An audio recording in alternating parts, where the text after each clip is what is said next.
So, hello, internet. It's again to her point that wasn't completely unprecedented and unwarranted here. It's the first episode of a new stream with new people in new places using new software. So bear with us. Things are probably gonna be wonky. We had Davis, we lost him. He's coming back in. We lost him again. He'll be here. So I'm just gonna kind of give us a little bit of an intro on this, and also hello to all of the lovely podcast crew and everybody else who's coming out to check us out. First time viewers, long time viewers. So, what is this? This is Princess of the Apocalypse. That's this module right here, put together by Sasquatch Gaming Company, the second ever full module for Wizards of the Coast 5th edition Dungeons and Dragons. It's old, but we're going to go through and play it because it's fun. And I haven't done that, but I haven't really run it before, and none of these guys have played it. So, hey, that's a good start. A little bit about cadence and how this is going to go. This is going to be in every other Monday, so 9 p.m. Eastern Time. We will not be back next week, but the following week in November, we will be back. And on the alternating week will be the Horde of the Dragon Queen game that you guys are used to seeing is about 20-something episodes in. So, very excited for this because this is a collaboration by a bunch of awesome different people and their awesome shows. And I forgot to set up my chat commands. Maybe I'll do that on the break so that I can just link everybody's everything so you can find them on the internet relatively easily. But I don't filter against links, so you guys can post all your links in the chat. Yes, we can. All right, so I'm just doing an intro of everything, so we will get back. We'll come back. We'll make our way. I'm just gonna go down to you, by the way. You are just a silhouette in the dark. I'm just a silhouette. That's okay. You know, if you were playing the rogue, that would be very fitting. But all right. So all right. So let's start at the top. Which for I don't know if it's the same on your guys' screen, but on my screen, it's Brittany. So, Brittany, why don't you tell us a little bit about who you are, where people can find you? We'll normally do these plugs and stuff at the end of the episode, but this is the first one. Let's get all the plugs out ahead of time. So go ahead and tell everybody who you are, where they can find you, and then and then tell us a little bit about your character. Okay. My name is Brittany. I am usually on Venture Maidens live stream / podcast / YouTube channel. We're on Don't Split the Podcast Network, and there I play an elven warlock character named Arnadel Ithil, who's going to figure in shit out with her warlockiness. But here I'm going to be playing a paladin, an Aasimar paladin. It's my very first time playing an Aasimar and playing a paladin, so you guys can bear with me. Her name is Lilith Helder, and she is from Waterdeep, and her parents are nobles who were very politically active in Waterdeep. They were pushing for some very progressive things and got assassinated by another party that just really didn't want their interests being messed with. So she this is what started her paladin journey. Let's see, I have my character sheet up here. She's following... Let's see what we find. She's part of the Knight of the Order of Samular, serving the Oath of the Crown, and her deity is going to be Tyr. So she's very, righteous and justice-oriented. She doesn't care too much about, small-time crimes. It's more of, the big-picture type stuff. So if somebody steals something to feed their starving children, she's like, yeah, that's a noble thing. She's not, wrapped up about that. But if somebody's corrupting an entire civilization, for greedy gain, she's gonna want to smite that real quick. So that's Lilith. All right. So, and I guess you guys have, some of you have already figured it out because you guys are so quick. There's the mute button. You can just hit mute at the bottom of your screen. That'll mute your mic in this system. That way you don't have to worry about background noise and things like that. So, thank you, Brittany. And we'll jump down to Chelsea, so why don't you give us, you're muted, so just got to unmute yourself. And then tell us all about you, where to find you, and then about your character. Okay, so hello all. I am Chelsea, also known as Little Red Dot. When I am not teaching art to the youth of America, I run a Twitch stream and play a 5e storytelling adventure podcast under North by Northwest. I play the character Silo, who's a walking, talking, half gnome, half mushroom mess of inebriation. Yeah, so do that. And then on every Thursday, I am a regular for the viewer game over on Encounter Roleplay here on Twitch. So those are kind of the two places I'm playing right now, followed obviously promptly by my time here on Princess of Apocalypse. So yeah, so the character I'm playing for this game is one I created long ago for 3.5, and I'm kind of breathing new life into her. She is a rogue, thief, but was raised as a performer, as a dancer, actually, by a caravan of con men and tricksters. Her background's a bit contended. She doesn't really talk about it. She is half woodland elf, half drow, and was wanted by neither race when she was born. So she was left on the side of the road and thus picked up by traveling con men. So she recently has left the caravan lifestyle and has gone on the road by herself through a series of events, and is kind of a thief for hire. And likes to steal the coin right out of men's pockets. So that's kind of her jam. So she's adventuring, actually, to find pretty much as much gold as she can put in a pocket. And so she has decided that traveling with a group of people would be more advantageous for her coin than doing it alone. So she's looking for the roughest, toughest, and best heroes to start that with. Yeah, that's me. All right, well, there you go. Thank you for that. It's going to be... We've got a very... I mean, right there, first two characters, we have more or less the kind of polar opposites there. I think, if my camera didn't freeze on me there, which it looks like it did, but I'm going to bring it back. That wonderful face that it froze me in. It's great. You guys can hear me, though, right? All right, I don't know what that's about. So, let's see. Gotta have, like I said, technical difficulties right out the gate. Oh, it just decided to disconnect my camera entirely. That'll do it. Let's get my... Guess it still hear me, though, which is important, so I can keep talking, which is good. Now, let's see. Where are my settings at? Man.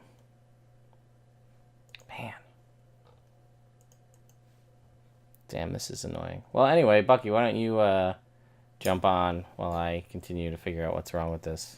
Sure. Tell us about your character and all that good stuff. So, hi, I am Bucky. Normally, I play Vendalar Greymire on Taking Initiative, and we are part of the Spark Network with several other podcasts that are really good and great friends of ours. Today, I'm going to be playing Austrand Winmore, but he prefers to be called Ozzy. He is a wizard who specializes in altering his spell like elemental composition. He created a theory all his own that basically he is allowed to switch out components in spells during the casting of it to alter the elemental composition of it. And in order for him to do that, he has to alter it at a very pivotal point where he gives up a piece of himself to his spell to change the effect of the spell. So his theory involves 8 different types of energy that he can create spells out of, except there's one piece of his theory that he can't fully understand, and that's the idea of radiance. He doesn't understand how radiance can be achieved or used in a scientific or arcane manner, so his entire being is revolved around discovering what it is that he truly needs to be able to incorporate radiance into his spells, which is partly why he's been tasked to be with Lilith, a paladin, to help teach him the ways of radiance and light and all of that. And yeah, that's Ozzy. All right. We are blowing up with follows left and right. I'm actually just going to refresh my Chrome real quick because I think that's what my issue is. Which is why we may have to pull in a separate audio just to do the talking in the future so that we can still keep talking. I'm going to keep talking to you guys here on Twitch while I refresh this and get everybody else to... There we go. Hey. Yay! I knew, see, and we're going to just switch everybody's order around. There we go. Perfect. All right. So that was done. That's the thing. So thank you, Bucky, for that, by the way. Don't want to cut you off there. So Davis, now that we got you, we can see you. You're not just a silhouette anymore. I am here. Let us tell us all about you, where you're at, and your character, which just changed. So that's, Yeah. Well, it was very confusing. Like, as I was typing it out and sending it to you, I was... Anyways. Yeah, so Who are you? Where can we find you? That stuff first.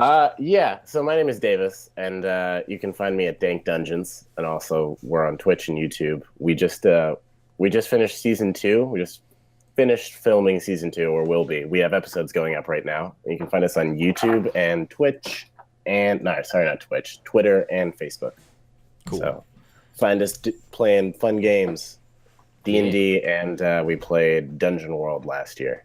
Nice. Very nice. So, my character is a wood elf by the name of Vanan. He's a ranger, and he's a pretty chill guy. So, for his backstory, I kind of had to draw it back just because of the ridiculousness. When I was trying to type it out and send it to Ted, I was like, this is just too much. So it's like, let's just make it simple. So Vanan is an orphan, wood elf, whose parents were killed at a young age, and he was raised by his uncle in the woods by himself. It's just him and this old cranky wood elf in the woods, who ended up dying pretty recently because a dwarven merchant guild started cutting down their forest, and his uncle, this old wood elf, was keeping them from doing so. So they had to remove him from the equation. And Vanan's reaction to this was not great. He just kind of ran away because he's not a very angry sort. And even though dwarves cut down his forest, mostly he just wants to find more family and friends and adventure and find a new home. So, he's a little bit naive and socially awkward, and he kind of has some issues with social interactions, but he's working on it. He lived with a really old, cranky wood elf for his entire life, so give him a break. Yeah, makes sense. If that's the only interaction you've ever had, I guess that makes sense to have a little bit of an interesting outlook on life for sure. All right, so that's a little bit about all the players and the characters. You guys know me. I'm here. I do stuff on D&D stuff 3 days a week here live. So we do Mondays is this or Prince of the Apocalypse. Tuesday is in person behind me here at this table. Right now it's Tomb of Annihilation. That will change when that gets completed. Wednesday is It Builds Character, where I go out and build a character of your guys' suggestion. Sometimes it's things like Sephiroth or Iron Man. Sometimes it's things like a Warforged pirate or a level 20 character. It's back and forth. To the people in the chat, maybe I'll convince Davis at some point to... I have the write-up. We'll convince him to write it up, and we'll just post it so you guys can see what the original story was. Because it was... these guys know. They heard it. Seemed like a good idea at the time, and then trying to figure it out ended up being a whole other thing. Yeah, it's something. You can definitely see why there was a lot of hesitance in the response that I had as a DM. I was like, okay, oh, totally, sure, totally. I was like, this sounds interesting. This is nothing I've ever done before. Why not? Because it was ridiculous. So, to give you guys a little bit of background, these characters are starting at level 3. Again, when I finish an overlay, we'll have stuff on the screen so you can see their level, and you can pull up their character sheets and things, which I didn't have time to do today, because some of them I didn't get till very recently, so we'll get that going. But... they've been traveling through... This is set in the Forgotten Realms, along the Sword Coast. We are in the town of Red Larch. It is a tiny little town. I guess it doesn't even really, on your larger scale Forgotten Realms maps, it doesn't even appear. It's that small. It is primarily a trading town it was previously known for the trees, the Red Larch trees that the town was built on, hence the name. There's some mining happens in the town. It's very interesting when you read the layout put together by the team. There's 2 different clothing shops in this tiny little town. Like, a lot of it doesn't make sense. There's a guy who sells pickles. Like, it's a whole thing. It's a very... The pickle guy is adorable, by the way. Yes. I am going to be BFFs with the pickle guy. Yes. Let's see. Like, in real life, I would be BFFs with the pickle guy. I want to know exactly what it is he pickles. Does he pickle all things? Oh, Or yeah. very specific things does he pickle? Well, it says pickles. Oh, so Just it's cucumbers. just a pickle shop. So just He cucumbers. says the It's all exact about that dill, you guys. the exact wording is he ekes out a living by making pickles in vats at the end of a field. In I that, how love him. big are these God, vats? it's a sad is my life. question. No, it's the best. He's such an enlightened soul. Oh my god, I'm so excited for this dude. What's his name? Do you think His he name loves pickles is- or hates pickles? His name is Grund, Grund. He is a half-orc. Oh my god, this guy's the best. I'm He's so also the village simpleton Oh, slash That sounds very sweet. pickle He's maker. got a good heart. He's got a good heart. Yeah, guys, this is our man. We gotta love him. We gotta recruit him. Happy, Pickle guy. dim-witted sort. These are the direct quotes from the book. Happy, dim-witted sort.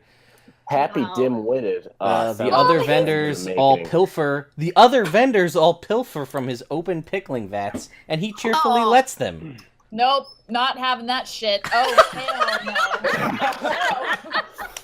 No, that's not happening. All right. Well, we can see as you learn more about Grund, or you have over the past few days. So, to my point before we got on a pickle tangent, Sorry. is the party has been here for a little while. They've made the name for themselves to the point where they're known around town by most of the key players. They've handled a handful of side quests here and there. They took care of, there was some bandits. People heard there were bandits. They took care of them. They captured a bear. They took care of the bandits. What happened to the bear? I think the jury is still out on that. We'll find out as we go through. I want to be friends with the bear. All right. I just want to be friends. I don't All want right. to be a combat companion. Just make me. You know what? We'll start off first roll of the whole series. Make me a retroactive animal handling check. All right, I can do that for you. So go ahead. Let's see what you get. Me and this bear, we're going straight to the top of the world. I hope so. Let's see what you got. Animal handling 11. You know what? You guys just rescued it from like bandits who treated it like shit. So he's like, I want to give him a big hug. all right. He'll give you a bear hug. We'll say that this happened, but then like he's like kind of standoffish and he like heads off into the woods. Yeah, okay. You know, he's kind of got like you're getting like he's a bear, so they're not exactly, but like you're like you rescued me. You're kind of getting like a cat vibe from him. Like you rescued him and he's thankful for that, but like, all right, I'm out. I'm off to the woods. They've uncovered. The kind of the largest, most harrowing quest that they've traveled through is they had heard of some dark tidings at a nearby cave. This place called Lance Rock. They went to check this out, and inside there, they found out shortly that this was a necromancer's cave. There were zombies, skeletons that were assaulting them. Then they got into this one weird room where there were 3 zombies dressed up in outfits performing. One of the zombies was dressed as a, let's see, one, where is it? It's right here. I'm just not even reading. One is dressed like a costumed bear. The other was dressed like a lady in a frilly dress and thick makeup. And the last was in a jester costume with jingling bells. And they were just dancing and performing for this sick necromancer's enjoyment. They made their way through, found his nasty necromantic workshop with all of the tools and embalming fluid and all of that things. Eventually, they cornered him, and he pointed out to them a very ominous-looking symbol. This was sort of a floating eye-like symbol where he screamed at them various kooky necromancer things about this eye, and can't you see it? It sees all, where they expertly dismissed this necromancer from the mortal coil, and in process looted his wand of magic missiles and his drift globe, which made their way to Ozzy. So we are joining the crew here as they make their way back to town, just having dealt with that. For intents and purposes, I'm going to say everybody's still at full hit points. Everybody has all their spells, because I'm not going to be that mean, because we didn't actually play it out. So the party returns to the town to see a commotion, and there's people running all around, things are getting crazy, and as they walk into the town, in the center of the town square is a sinkhole. Where just the ground opened up and just things have dropped down, and you guys are walking in, which was seemingly an ordinary afternoon in Red Larch, is broken by a tremor. A second later, 4 small children in the old cart they're playing on slide into a sinkhole that suddenly opens. They disappear from sight, shrieking for help. You guys are walking in as this is happening. A distraught woman runs out of a nearby house and sprints to the edge of the hole, which crumbles away, spilling her in as well. More people run from their homes, calling out, "A rope! Rope! Get a ladder!" And people are screaming, and this is what you guys come into. I leave Probably it to not gonna ask any questions. I'm probably just gonna fucking sprint forward and Save Yeah. leave you guys in the dust. Yeah, Igni follows Yeah, and I'm gonna begins to follow pull also. rope out. Any rope. Okay. You Pulls guys... out what she's got on her, which I Yeah. believe 50 feet. Okay. Correct. 50 feet. Oh, wow. That's a lot of rope. As you guys approach this, you see the hole is about 10 feet in diameter at the moment. You watched as it started to crumble away. It was about 5 feet as it pulled the cart and the kids in, and then it's kind of caved in further to make a 10-foot hole in the ground. You're running up. You're pulling out rope. What's the plan? You guys can't actually see down it from where you are without getting up kind of and looking down in. So... Yeah. Yeah. Yeah. Okay, let me think. We can't see anybody in the hole. We don't know how deep the hole is without getting closer, no. without getting closer. Okay. I'll say you guys are like 15 feet away from the hole at the moment, the edge of the hole. Does the ground seem stable? Where you are, yes. Closer to it, it's hard to tell from this distance. You probably have to get up a little bit closer to see. Okay. Igni ties the rope around her waist, the end of it, and tosses the other end over to the gang. Yes. Lilith. Yeah, tosses it to Lilith. Not the wizard. Right. Not the wizard. Not the wizard. The not wizard. And takes a running dive into the hole. Okay. All right. Wow. All right. Into the earth. I'm like, put my hands on my hips, and I'm just like, all right, let's go. All right. So that's how we're starting. All right. So I'm gonna need Lilith make me a strength check, and then I'll have Igni make me a dexterity check. You want straight dex or okay? Yeah, straight dex and straight strength. That's gonna be a 21. Well, all right. Oh, wow. Let's start off Mine strong here. is a 14. Okay, so you dive, kind of swan dive, Lara Croft style, into this hole, and as you've got about 15 feet of the rope out before you jump in, and as you're falling in and looking, you now see that it is 30 feet down. So you're starting to do brain math of going, shit, 15 feet, 30 feet down. How am I gonna do it? And you start like as you're like. And the rope's kind of pulling and the edge is starting to crumble a little bit. You are about to impact into the ground before you feel as Lilith pulls on the rope, seemingly almost precognitive, and you Mission Impossible like 5 feet off the ground. And you get all the A whiplash. few inches from the ground. We'll say a little bit more so you don't Gwen Stacy. So you're like a little bit. Yeah. So what do I see dangling from this hole? All right, so you have dark vision, so we're not worried there. So you see this dark chamber is, again, 30 feet below the ground. It looks larger than the hole that you fell through and extends on all sides. There's a heap of loose earth piled in the middle. The children who fell first are sitting on the mound, coughing in the dust and sobbing with fright. You hear screams from up above of, my boy, and somebody do something. But then they're like, oh wait, somebody's doing something. So more you can kind of see you've got this, you can see again in the dark, but you have this pillar of sunlight, and you can see it's starting to get shadowed as more people are starting to get a little bit more adventurous and peek down into the hole. And you see a couple of the town elders who you guys have met over this, who are pulling people away from the edge. And ordering everybody to stay back, and they are like, they're trying to trum it up like they're the ones who are going to do something. They're like, oh, we'll tend to this matter. They won't be harmed by being down there for a little while, but no one must go down there. Keep back. And then like they're trying to keep everybody else seemingly like. Actually, you know what? Ignis, since you're up, well, you're down there, but you can hear this, and you've been around people for a while. Make me an insight check. Okay. Ooh. That's funny. They don't seem surprised by the fact that this chamber is here. They seem like, actually, from what you can tell, even from a distance, from the tremor in their voice, that they seem nervous that anybody is now aware that this has been exposed. Interesting. Okay. Oh.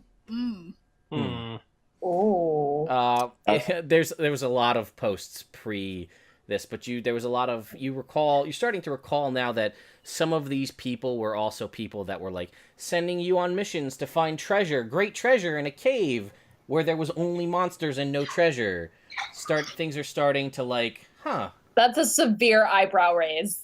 Yeah. There's some funny business going on here, methinks. Yes. Okay. Well, I'll deal with the funny business when I'm not dangling from a rope. Can I reach out and touch any of the kids? Are they close enough where I can grab them? Yeah, you'd be able to get a hold of those of the kids. There is, for reference, there were 3 kids and a cart. And then a woman, or I'm sorry, 4 kids in a cart, and then a grown woman have all fallen down in here. Okay, well, I'm guessing the cart is probably smashed. And I'm gonna leave the cart. Okay, I grabbed the first. Are they tiny kids? They? I mean, you're not exact. You've been around Lilith for a while. You feel like she could probably, if you grab 2 kids. She'd still be able to hoist you all up, yeah. Okay. Do any of the kids look old enough to climb themselves? I'm gonna say no. These kids are like 7, 8 years old. Okay. Maybe if one of them is like, one of those kids that like this is like they're just a climbing monkey kid. Like this is just what they do. Their parents are annoyed. Like get off the building. Like a Brandon Stark kind of a thing. Stop climbing. Yeah. Okay.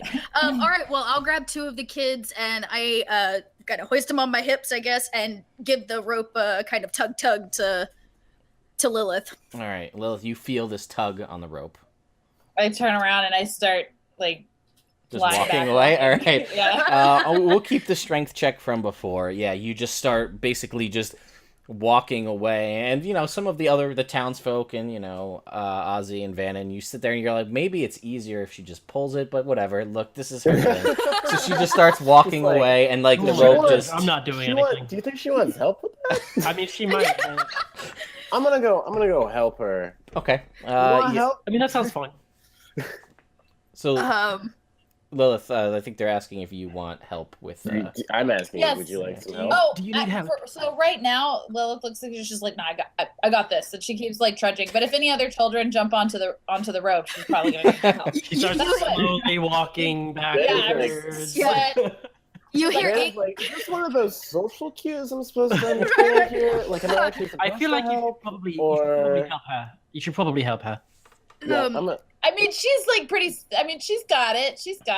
But You hear Igni's raspy voice from the hole go, grab the children! And she's like yelling at you as she's like trying to hoist. She's holding onto the rope trying to hoist. Yeah, you hear as she's saying this, the occasional as like the wind gets pulled, she's got it around her waist as Lilith takes another step, and Actually, she's.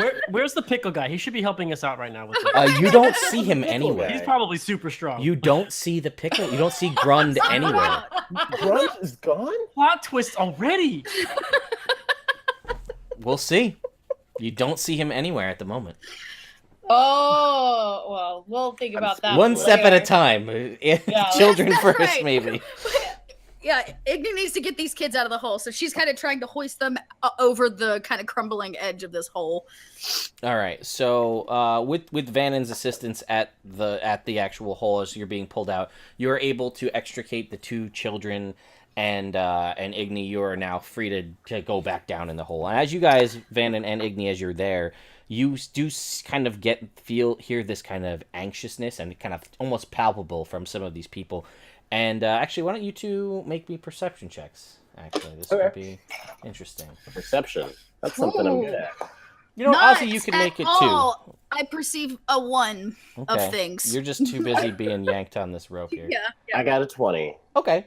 You hear one of the people, one of the, as people are, there's there's about 4 of these kind of town elders. They're, 2 of them are kind of doing crowd control, and the other 2 are kind of quietly whispering to one another, and they say, "This cannot be discussed in front of strangers.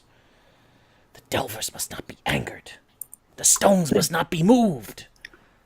And then Igni, you're like, zzz, back down slowly. And as you get down there, yeah, we'll say for the sake of brevity and all of this, you're able to get the 2 kids and take them up, and then with a little bit more struggle, Lilith is able to get the adult woman and you back out. Red Larch is a town known for its crumble cakes, so people here they got a little bit of they're not exactly the most trim, so it's a little bit of a struggle, but Lilith is able to get them out. And while you're down here, you do notice that straight in front of you, or basically if you were kind of orienting yourself north to south, to the west there was a door, or to the east there was a door, and straight ahead of you was a tunnel that continued out of your dark vision. Oh. Okay. And there was So there's something below. there is a worked door down here. Oh. Okay. All right. Does the party feel up for some adventuring? I don't know. I'm still above ground, sweating and grunting. Are we not back up yet? Yeah, we'll say that you Just- could have got everybody back up at this point, but being down in the hole, Igni, you saw the door and saw the tunnel. As you get back up after Should we that. possibly talk to the people here and see if they know anything about what's downstairs? So Igni walks over and says, "I do not trust him, not at all. I have feeling in gut." Yeah. Lilith is like, what? Why do you say that? What do you mean? This hole seems purposeful. There are doors below. Door. Just Door, wait. door tunnel leading somewhere as if already there. Well, I mean, I look at all of you guys and I'm like, well, I mean, this is a mining town, isn't it? What gives you the impression that it's like ominous? But why This would is a mining town. there be a door downstairs though? Yes, Unless it was built there. to interject, Igni, this door that you saw a tunnel. It was about 5 feet wide, and again, it curved seemingly out of your dark vision to the north. But the door you saw is a stone slab door with a pull ring. Oh. Oh, not a miner's door. No, So this is like a stone It's a work. Like this is here. temple. Yes. So Igni says, "This is no mining tunnel. This is door with handle. Go somewhere important. Can tell. I can tell." Lilith picks up what you're dropping. She's like, oh. I turn to Wait, drop Vanan. something? well, What did she drop? No, like find the it? knowledge. Dropping I that can help you knowledge. find it. So What'd you drop? you I'm really want good at to finding question- things. I used to lose things all the time. Do we want to question the people here, or do we want to go downstairs and see what do we want to do? I feel like questioning people. Bad idea. They sent us to empty cave with nothing but bad guys. No treasure there. Yeah, I agree. I think it might draw suspicion. I think maybe we should wait. Do you guys want to wait until nightfall and then like sneak Igni into gets a that cave? big old smile on her face. She says, "I love the night." Yeah. What do you think, Vanan? Vanan is down for adventuring of all sorts. Ozzy, are you down with this? Sure. Whatever you guys want to do, that's fine with me. All right, let's go get a drink. I think our work here is done for now. All right, so you guys can retire to one of the 2 taverns here. Actually, the main tavern that you guys have been to, probably the majority of the time that you're here, is the, I want to say the Swinging Sword? Yes. Yes. Swinging Sword. Yes. So, again, you guys have met. You don't see. There's as you make your way into the tavern and sit down. There's a lot of commotion. This is nothing like this has ever happened before. Not that anybody can remember. I mean, the sinkhole. And then people are like, "Oh, did you hear? Somebody said like the kids were saying there was stuff down there in a door." Like, there's just a general buzz about the town about like what's going on. What is all this stuff? So.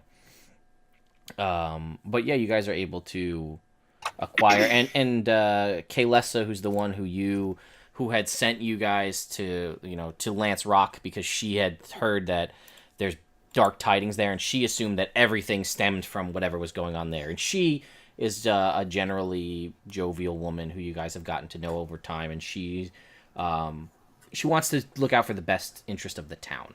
And she will hook you guys up with, after hearing and observing what you guys did today, she'll hook you guys up with drinks for free because, yeah. Okay. Anything on like other than the commotion of just the energy of the sinkhole? There's nothing else odd happening in the tavern.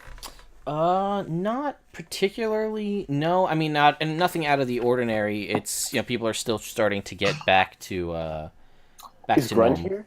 Grunt is not here. God damn it!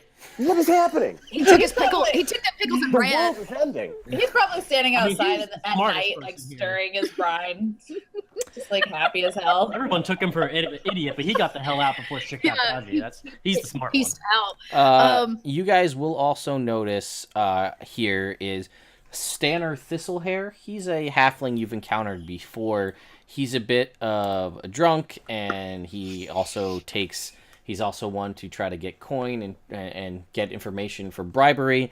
But you see him here, and upon seeing him in this tavern, it jogs your memory that he had told you for, you had to provide some gold out of you guys to get this information, but that he had seen his boss and heard of other people disappearing into a hidden tunnel behind Welver's Wagon Works, one of the 2 wagon shops.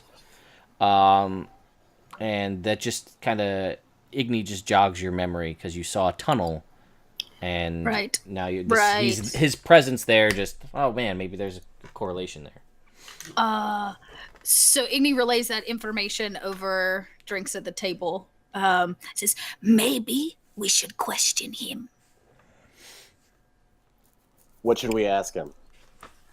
about What is secret Mon- door and His name tunnel. is? His name. Stanner was the guy who knew about it. His boss, and his boss's name, who runs Welver's Wagon Works. The names in this book are just atrocious. Wagons, you Is it say. Welver? It's Ilmeth Welver. Welver is his Okay, last so name. Mr. Welver. Illness, you're saying. And you're saying that we heard that the door was out back of his shop. Yeah, he said I saw something suspicious. You guys give me some gold, I'll tell you. And he said, I saw that my boss disappeared into a secret tunnel behind his shop. And I mean, he was a little bit in his cups too. So probably at the time you're like, yeah, whatever. I don't think anything. But now things are starting to piece together. I think we should make him take us to secret door. Sounds sneaky. I mean, we don't have to go to the secret. We don't have to go to the secret door now because we could just go down the hole, and the door's there. If I'm guessing they all the same You want to thing, go down yeah? the hall? Ozzy, you want to go down the hall? I mean, if you want me to, I can get us all down there. Let's go down the hall. All right. So Does everyone want to I mean, Lilith That- looks around to make sure like people are Yeah, engrossed. nobody's Yeah. noticed us hip hip hoorahing. And I mean, there's a general bit of fanfare for you guys. Oh. Just like in general, but nothing like crazy because like, hey, Yeah. he's saving the town and then also saving the children, but it dies down eventually. Yeah, we're like we know when to take our leave, right? Like, Correct. Just like sidestep out. Yeah. And the door in the hole was not blocked by anything. It was readily accessible. Yes, yep. Oh, let's go. It's I'm down. under the cover of darkness. Sure. Yeah. You guys you wait. You play it out. You watch and see as you guys have some drinks and then start slowing down on the drinks, but the perception is that you still are. And then after a little while, you guys make your way as this darkness falls out into the town. It's not a far trip to get to the hole, but I am going to ask you guys to make me stealth checks. If you guys want to do anything to trump up your stealth at all, obviously you can, but... I got a 12. Is that I with got- disadvantage because of your armor? 22. I don't think I'm wearing heavy armor, am I? I mean, what's your AC? No, I'm pretty sure I chose Did you not not heavy. choose heavy? I chose chainmail. Chainmail's heavy. Oh, I do have a disadvantage. God damn it! All right. I got Okay. Igni got a 16. I mean, Look, you my- know better from the wizard. I got a 9, so. My second roll was a 19, so, Alright, so 12. whatever I said first. Yeah, 12. 22. Yes. All right, so Real sneaky. some of you are sneakier than others. Some of you are clanking around. Some of you are nose in a book, stumbling into things. But for the sakes of this, and it's in the evening after a crazy event. The town is pretty is pretty drunk as a whole. So you guys are able to make your way to the hole seemingly unnoticed. I'll turn to the group then and say, "Are you all ready?" Yes. I cast Featherfall on the party. Okay. Whoa. So you Nice. guys can just Let's feather fall down there. float your way in. Yeah. Should we hold Yeah. hands? We absolutely should. Except let's Igni, hold Igni hands. doesn't touch people, I mean, so she gingerly holds like a fingertip. Just one. Just thing. one finger. She's not Just one she's not a finger? people person. Yeah. Very, Well, very If it makes you more comfortable, you can hold my mage hand. No, that's more uncomfortable. I'm just gonna hold this disembodied hand. All right. So, learning a little bit about each other as people, you make your way to the I'm like, base. ew. Yeah, you We just run down friendship, and we slowly. and you just slowly, like a feather on the wind, 30 feet, you slowly till you softly touch down at the base, where you see the pile of dirt from the sinkhole above, the shattered remains of the cart, the stone door with the pull ring, and the passageway leading down the hall. Can we rightfully assume that the passage leading down the hall goes towards town? Does it lead like back towards the wagon? Yeah, based on Shop. your general geometry of things, you would think so, yeah. Is the door locked? Oh, would you like to check? I would. All right. So, as you move closer to the stone door, you see a couple well-used cloaks and a water skin are on the floor next to it. This water skin is half full of water, and the cloaks seem generically plain. I will also point out that you guys are in the dark, and Ozzy cannot see in the dark.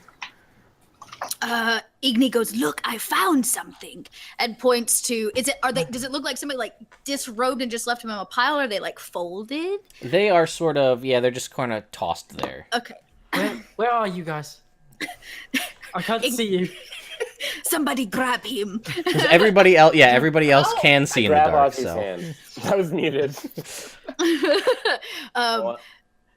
Thank you.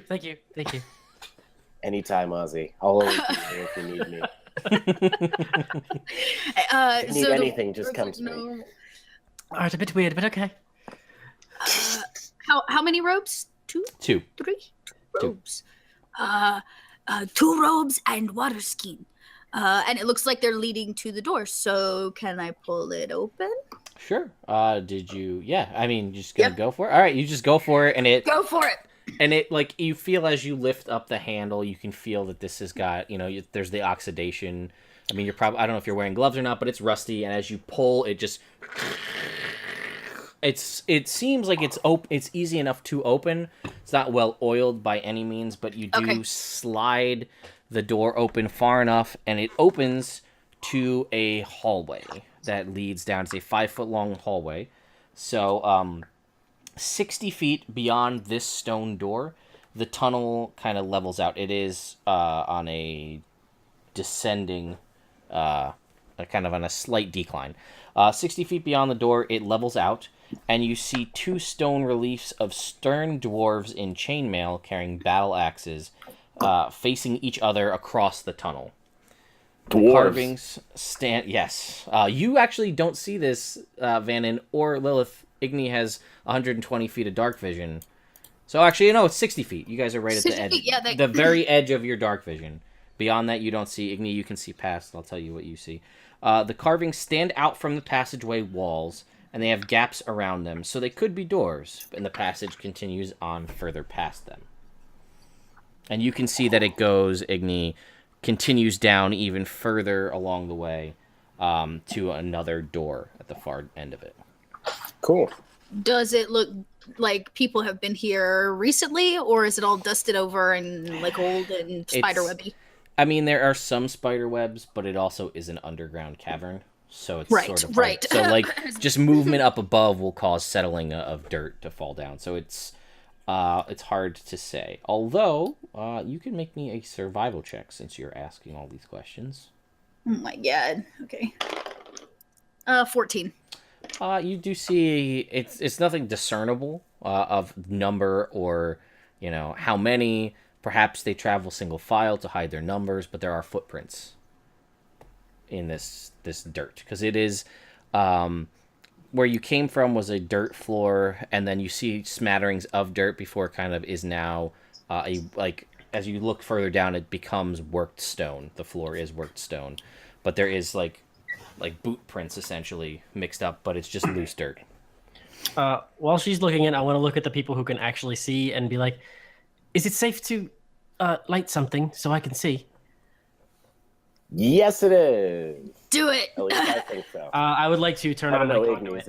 Yes. Okay. So you guys have seen this before. It's something. It looked more or less like a jar with 2 pieces of different metal sticking out of it, which over your time in Red Larch, Ozzy has fashioned to look more or less like a lantern. At which point it will kind of light up, throwing very minimal light, so just bright light out to 10 feet, and then dim light another 10 feet beyond that, but sort of like a little lantern. Cool. Okay. I guess for flavor, too, by the way, Bucky, you can choose the element that is powering it, if you'd like to. Let's go with fire. So it's actually it's like a red glow, like almost like great. I mean, you guys dark vision, but if you were humans, this would not preserve your night vision.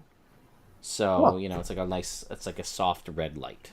Cool. Like imagine when you go to those Italian restaurants and they have like the red candle in the middle of the table in that little glass jar, sort of like that.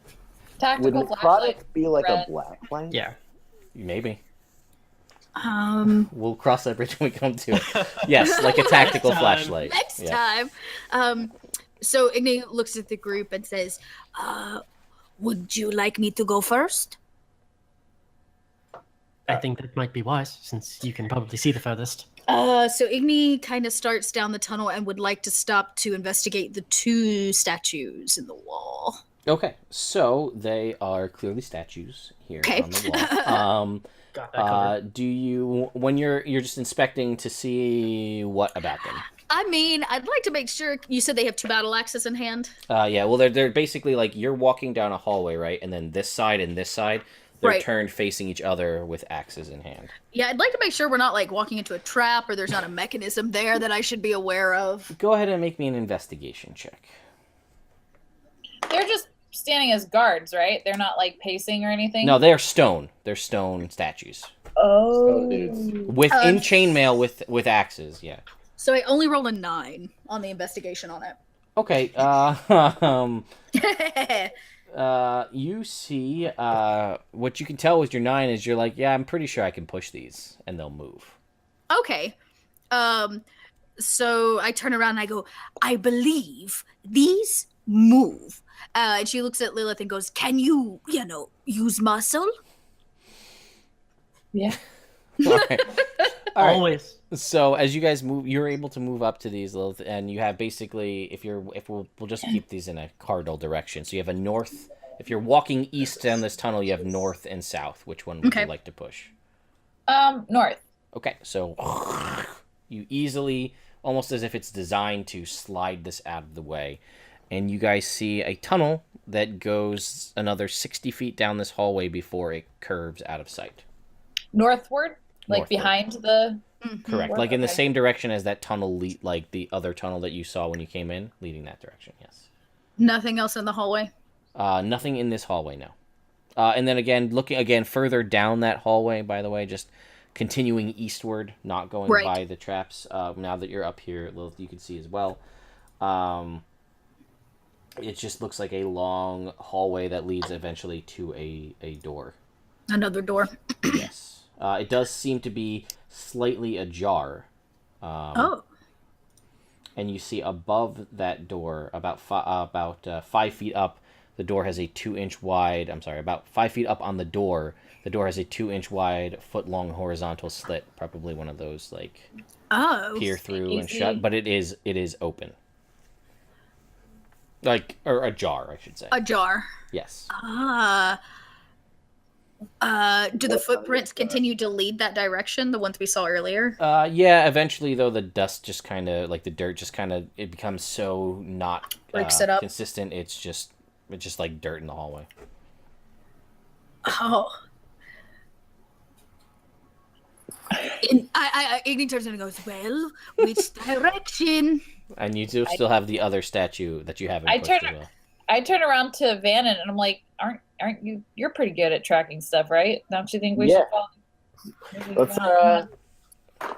Should I make a survival? Sure, you got to make a survival. Tracking? Yeah, sure. Sounds good. I'm down with that. 16. Okay. You don't see much in the way from inspecting and kind of looking around, getting a closer look at these statues. The statue that's to the south, you don't really see any sign that this has been disturbed. Yeah. Anytime recently. The majority of the dirt that you see is continuing down this kind of eastward down this hallway. We're going east, guys. Great! Igni follows your lead. Okay. I go for a high five. Igni has no idea what you're doing. And just puts her hand straight up in the air to match you without touching palms. We stand like there for like... awkwardly stand there for like 30 seconds. And Vanan is smiling really wide. I want to walk underneath like the where they're touching, and I just want to walk straight through them. All right. I just kind of look around like, I guess I'm taking so awkward. Good job, Igni. Let's go. And she proceeds to follow you. All right. So you guys start moving down this hallway here. This tunnel. The ceiling consists, as you guys are moving through, I don't know why it talks about the ceiling. I don't know. That's weird. You guys are moving down this hallway. And you guys actually, I guess you would see, because you guys would probably be inspecting, especially with your survival. So yeah, the ceiling consists of square stone panels about 10 feet on each side. Rusty iron frames surround each panel. The panels are suspended about several inches from one another and the wall to either side. They form a row overhead that continues down the passageway. And then again, as you guys can see all of these, and then as you make your way to the end, you see this door. So, let's see. you hear movement behind the door, and then you guys have moved in, and you hear like a of like a lever being pulled, and then the lever is pulled down, and you guys hear back where you first came, one of those panels you saw on the ceiling drops, and as it drops you see it flips open, and it's a cage that's dropped down, and it looks like everything above you is just cages in a row leading up here. So the first one drops at the far back, essentially cutting off your retreat, before you hear like, what? And then like you see the door open and you see Grund there. The pickle guy? The pickle Yes. guy. Found him. Does he sees us? Yeah, he sees you and he's like, "Oh, I didn't. Oh, it sucks that it's you guys." What? Excuse me? Grund? He goes, I "No, thought it's." we were buds. He's like, I'm supposed to stop people from coming down here. You didn't say the password. Ugh. I know what the password is. Nobody asked Can for we guess? password. Can we guess? You can sure guess at the password. Vanan, you go first. You raise your hand first.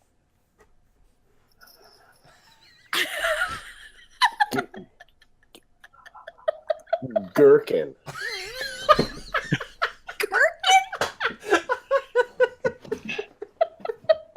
Well, I mean, that was a fairly good. is that the password? He says, "No, that's not the password." Oh. It's like Horny show. it says a That was good. the only thing It's I a- could think of. He says it's a great word though. I think I might name if I ever have kids, I'm gonna name one of them Gherkin. I agree. It's really awesome. And he says, "Did you?" And you said you wanted to guess. I just said cornichon. Oh, and he goes, "No." I hope I'm saying that right. I don't know if I'm He's saying like, that right. "No." He goes, "I get it where you're going, but it's not a pickle." Oh, right. Okay. It says the password is a believer approaches. That's what these people, they call themselves believers. They're like a secret. Oh shit! I told you wait, they're a no, secret I think- society. Wait, no. Go I ahead. think Ozzy knows the password. Do I believe I do. It is a believer approaches. He goes, "Oh, you know the password. Whoa, you're one of them. It's all Oh good then." wow! Oh, I did it, guys. Hey, So Ozzy, I knew you had it in you. Oh, so we just walk past now? He goes, yeah, I mean, I guess. They said if they know the password, just let them go. So, like, here you go." And he just, like, opens Hey. the door and lets Hey, you... Gren, who Yeah. else is? Are any of the other villagers down here? He goes, no. No. You don't know. Sorry, you I don't know got- who any of these people are. I'm sorry, I started Give you a rolling job. very quickly into Ed from Good Burger, and I couldn't resist saying it. So he might actually know who's down here. Give me 1 second. He goes, they're like, they were here, but now they're not anymore. And there's some weird dudes, and there's like another guy and stuff. Man, I just want to like make pickles and live in peace. And they're like, you need to guard this door, Grund. And I'm like, okay. And so I You're doing a do. very good job, Grund. You're doing Yeah. a fantastic You job. know Thank what they you. say about work? No. It's work. Oh, it makes sense. Yeah, right? Yeah, totally. So does other guy have name? He goes, I can't pronounce it. It's too many words. It starts with like a B or something, I think. Like, I What- just tried calling him Brosif and he didn't like it. What does he do down here? Like, I don't know. They don't let me know that. They're just like, Grund, you drop traps on people if they don't say the words. But I didn't hear the words, and you guys said the words, so we're cool. Everything's good.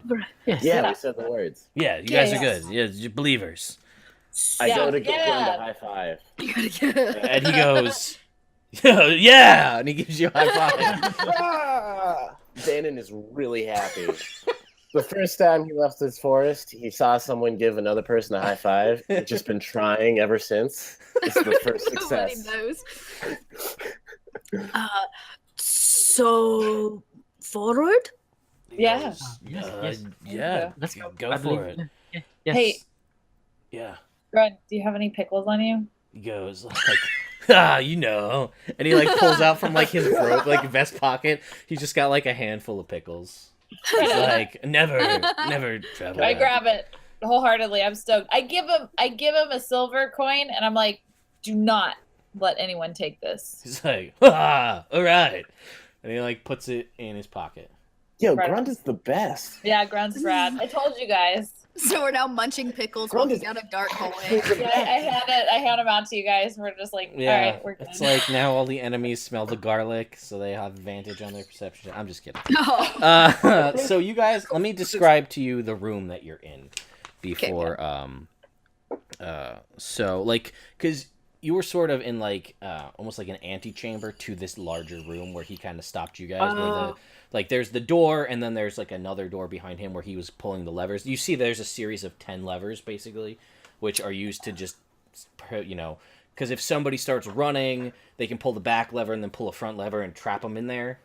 You know. So you guys, he like moves, and then he just like sits down on his little stool, and he's just like munching away on pickles. He's like, yeah, this is all they ever let me sell. Bye.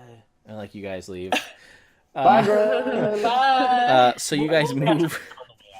I'm waving to him as I'm walking away. All right, so you guys are waving. You make your way into this next room. So this big square chamber, which is roughly 25 by 25, to give you some reference. It's been hewn out of the rock. The center of the chamber's west wall is a stone door that has a narrow viewing slit. This is the door you just came in. I'm reading it backwards because I'm just reading it out of the book. The door you just came in. Beside the door is set a set of iron bars bolted into the wall about 3 feet off the floor.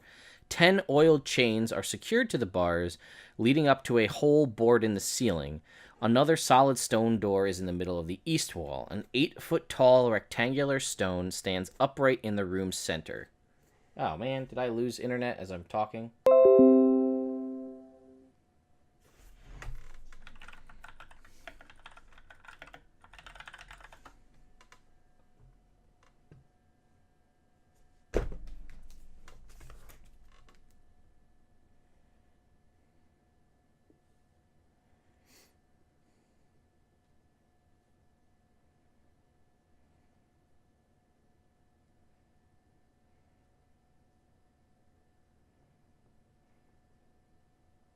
Well, internet, you guys get to watch me talk to nobody for a second here as I reboot this because the stupid thing.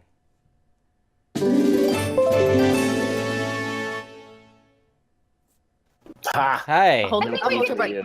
I think we could take a bio break, right? He's Yeah, back. you guys No, wanna take a we'll break take now? well, we got 15. You guys want me to let me describe to you this room, Cool. and then we'll go from I there. have a drawing. Is this Yeah, that's actually pretty damn good. Oh, Pretty Like I have the map, and I'm impressed. I'm actually okay? I've been trying to. I don't know if I'm more impressed with your map making skills or my that I described it enough to make an accurate map out of. One of the two. Yes. So, apparently, yes, we see in the chat, Dice Camera Action has the Waffle Crew. We now have the hashtag Pickle Crew. oh god. Oh, we are the That's a personal nightmare for me because I'm not really a fan of pickles. I'm gonna be honest with you guys. I drink pickle juice. Are you alive? Like, I drink pickle juice. It's supposed to be really good for stomach aches. Have you I seen drink a it 'cause pickle I before? enjoy it. I have. How do you not see a pickle and think, I need to Like put a that good in my mouth? ass I've fucking had jar. of many dill. arguments with friends about this, but I'm just You know not what? a fan of pickles. It's okay. It's No, okay. it's fine. That's totally fine. it's okay because Ozzy can like pickles. Bucky Yeah. doesn't have to. Yeah, you That's should fine. have That's fine. No, Ozzy loves pickles. All right. Well, there we go. So back to the room. It's 25. I don't know how much I got before I looked up and realized there was nobody there, and I'm just like describing this room to no one. So it's a 25 by 25 square room. Let me reconnect because I think I got disconnected from my chat bot as well. Oh no, chatbot. Oh, chatbot. Chatbot, don't go. Everybody, okay, guys, there we go. We're back. So, it's been hewn out of rock. The door that you guys just came in has the viewing slit in it.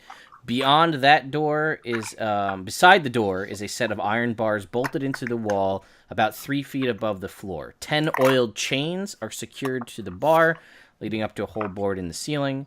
Another solid door is on the opposite wall, the east wall. If you're basically continuing the path you've been, there's another door there. An 8-foot-tall rectangular stone stands upright in the room's center. The stone has an inscription on it that's hard to read from a distance.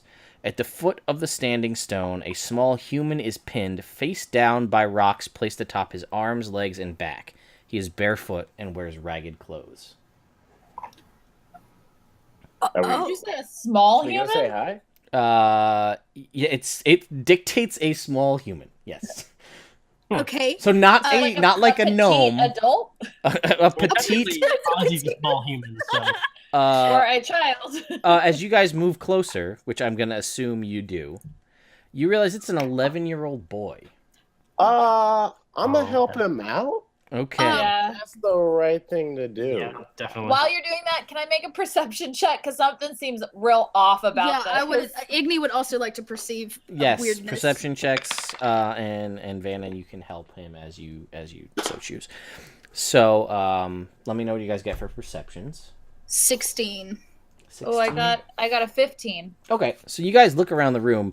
This doesn't seem to be an accident. First of all, this seems to be some sort of ritualistic, whatever.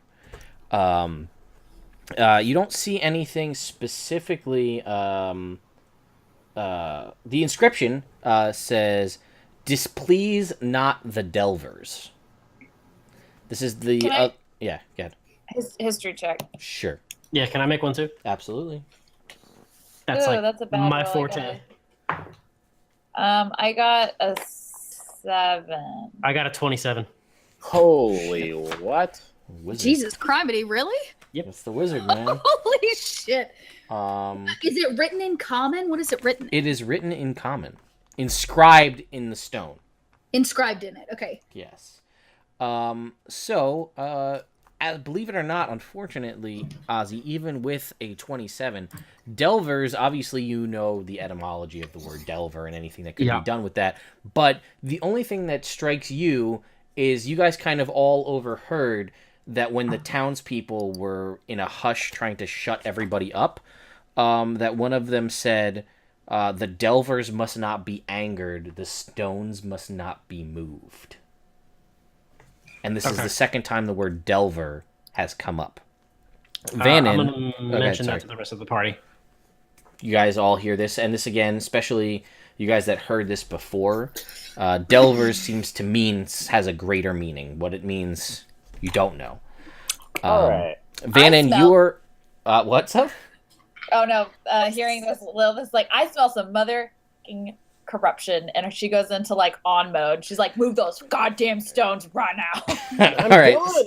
So Damn. Vanan, you are able to extricate this She got child from the stones. He is alive. He is weak. He seems to be drifting in and out of consciousness. Can I put him on my shoulders?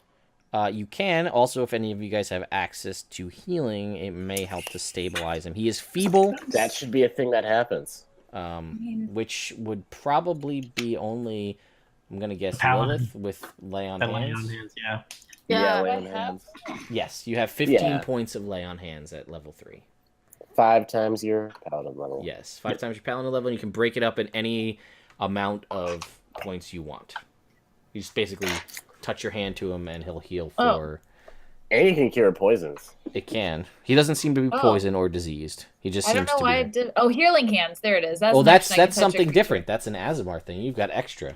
Oh shit. You have all the hands. Yes, Whoa. all of the hands. How many I hands you didn't- got? Like I 6? didn't write down lay on hand.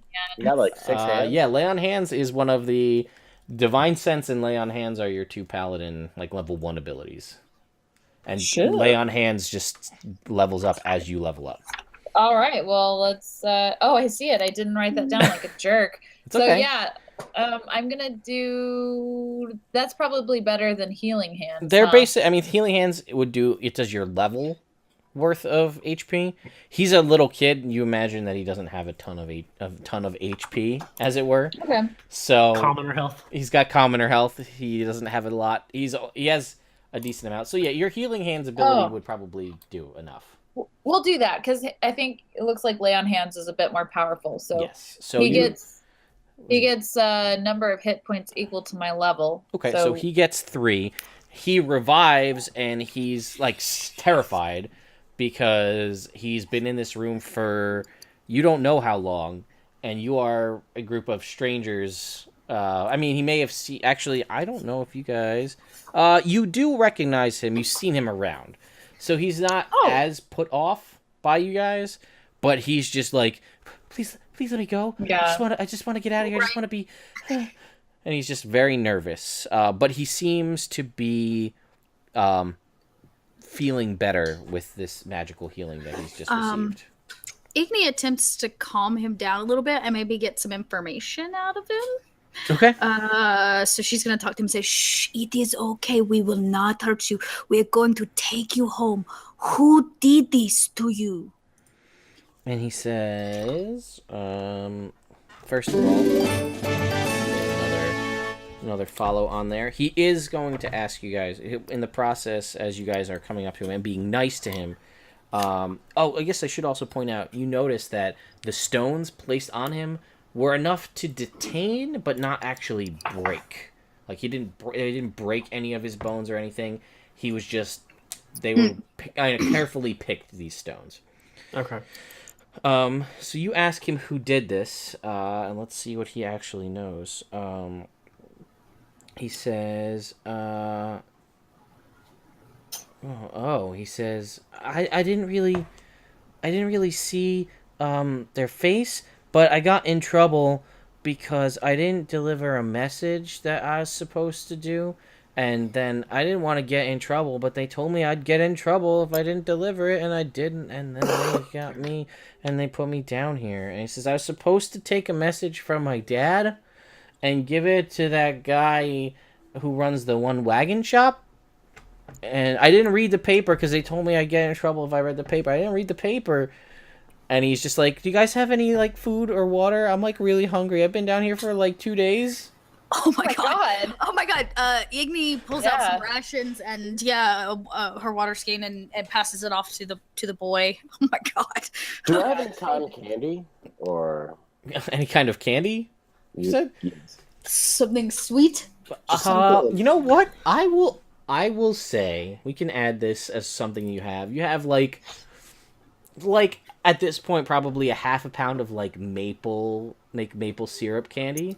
So you live in the woods. That sounds exactly like what I was thinking. All right, yeah. So we'll say for sure that you have some. You're able to, calm the kid down with food, rations, pickles if you so choose. I'm like, hey, little buddy. This always calmed me down when I was a kid. And I give him a little maple candy. And he does seem genuinely, he's like, his eyes light up a little bit as he bites into it, and it's sugar, and he's excited.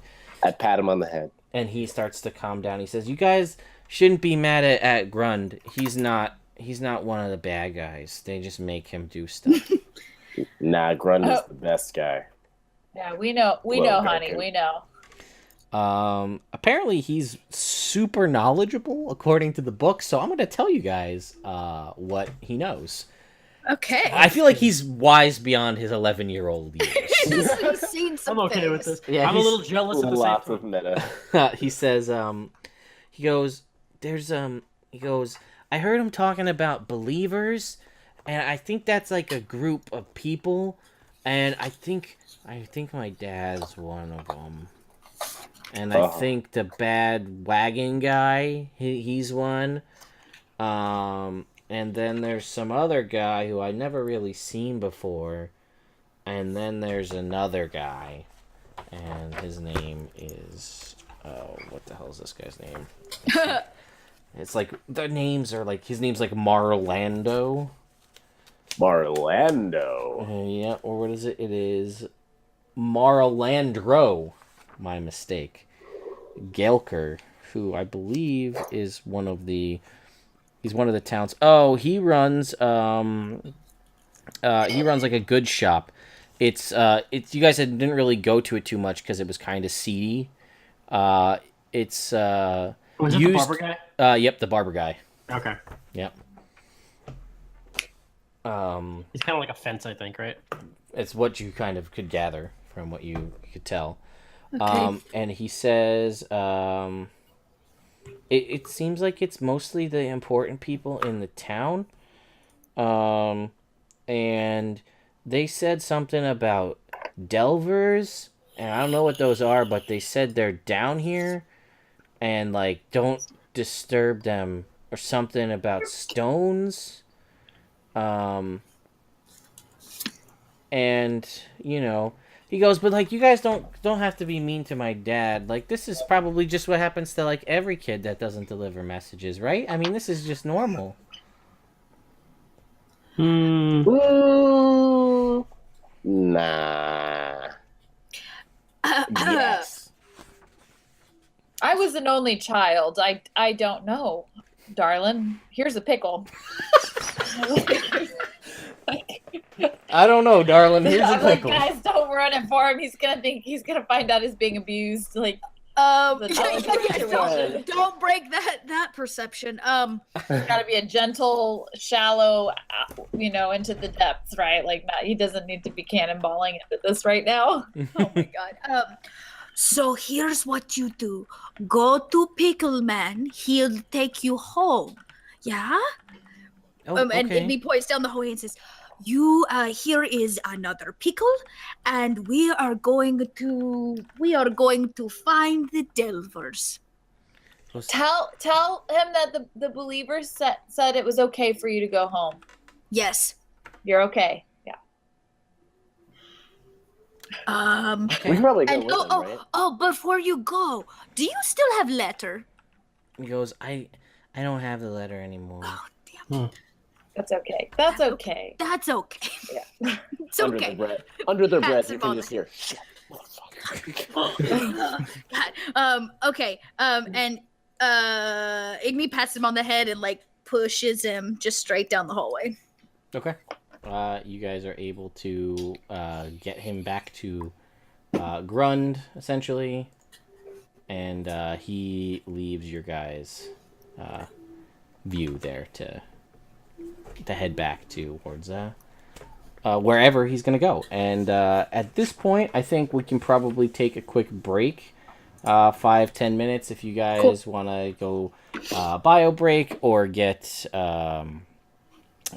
get some food or whatever, coffee, whatnot, beer, as otherwise. So I will throw up the words BRB here on the screen, and then I will throw on some chiptune music in the background to get you guys something to keep yourself excited.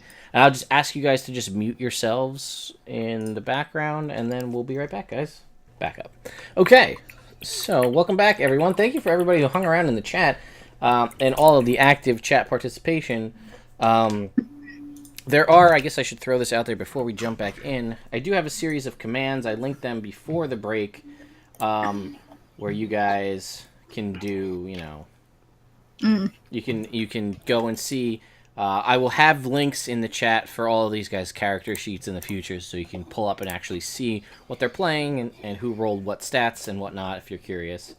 They can also be used to potentially alter the course of the game in small ways, if you so choose, through donations or in-stream currency. You can see our ever-growing quote system. We just had the first quote of this stream ever being added from Brittany. We have, "I don't know, darling, here's a pickle," from Lilith as our most recent quote added to the stream. So, there are also chat games. You guys can fight boss battles and challenge each other to brawls and go on a pub crawl. All of these are options for things you can do in the chat. But anyway, let's dive back into. So you guys rescued. He would have introduced himself too, by the way, as Braylon. The kid's name. That's a nice name. Braylon Hatherhand, and his dad was Rothar, who was the one that was kind of the bad guy. So you let him go, and now you're in this room, and there is a door leading to another area. And then, obviously, There are other ways to go around. You could go back if you wanted to, but So there's just a door ahead of us, right? correct. Nothing else in the room. And you said it looked like maybe they were using the kid for a ritual, but there's nothing else around but the rocks that were holding him down. Correct. Hearing his side of the story, maybe it wasn't a ritual. Maybe it was just a really, really cruel punishment. A bunch of assholes. They didn't. Yeah. They clearly didn't do it to Jesus. hurt him. Like it wasn't. Like I said, it wasn't enough weight to break.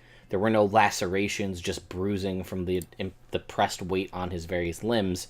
Okay. But he clearly was designed to not move anywhere. Okay. Things like that.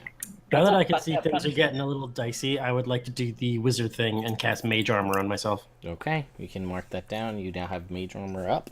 Yep. So yes, the only way out of this room is the door on the opposite wall.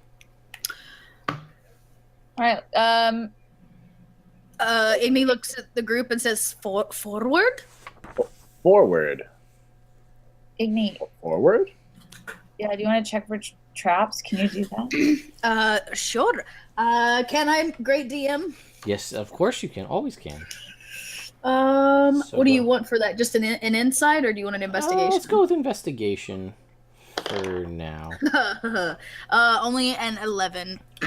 I mean, you're basing it off of what you've seen with your roguey insights so far with these doors with the pull handles.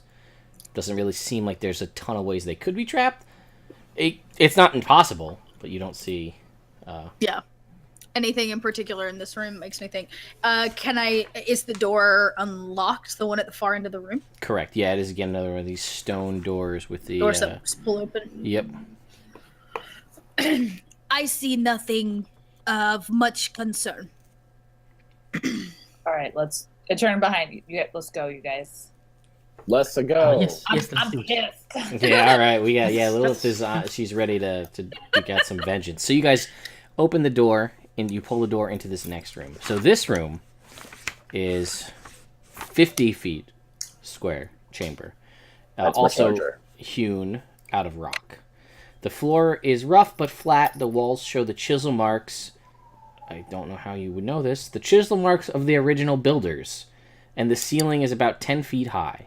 Identical stone doors with iron pull ring handles stand in the middle of the east, north, and west walls. So basically, the door you came in from, one directly across from you, and one on the north side. In the center of the room stands a life-sized and lifelike statue of a dwarf warrior wearing a chain shirt, helm, and big boots. He carries a shield on his left arm and a battle axe in his right hand. The statue has clearly been broken into, roughly. The head and the upper torso has been broken into. Roughly the head and upper torso, lower torso, and legs. I think that's supposed to be broken into pieces, but it doesn't really say that. So, yep, because it follows up with these pieces have been reassembled and held together and upright in a stout wooden frame. A dagger along with several coins and gems lie on the floor in front of the statue, surrounded by a ring of fine gravel. You said this room was the same size, roughly, as the last one. You know what? I'll say it's the same size. They both were supposed to be 50 feet, but yeah, it's the same size, same shape Okay. too, just a square. Okay. This fine gravel, it's in a circle all the way around the broken statue, or how is it? A dagger along with several coins and gems lies on the floor in front of the statue, surrounded by a fine ring of gravel. Surrounded by Ring. Okay. Yeah. That's Would I be able to make some sort of like Arcana or Intelligence check to see if I understand what this is? Yo, that seems sus. Go ahead and you can make an Arcana check, sure.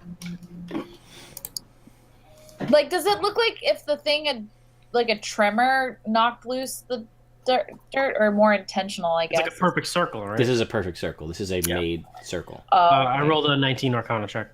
The circle, not so much, but what you can tell is there is something arcane in nature about this dagger, as well as the dwarf.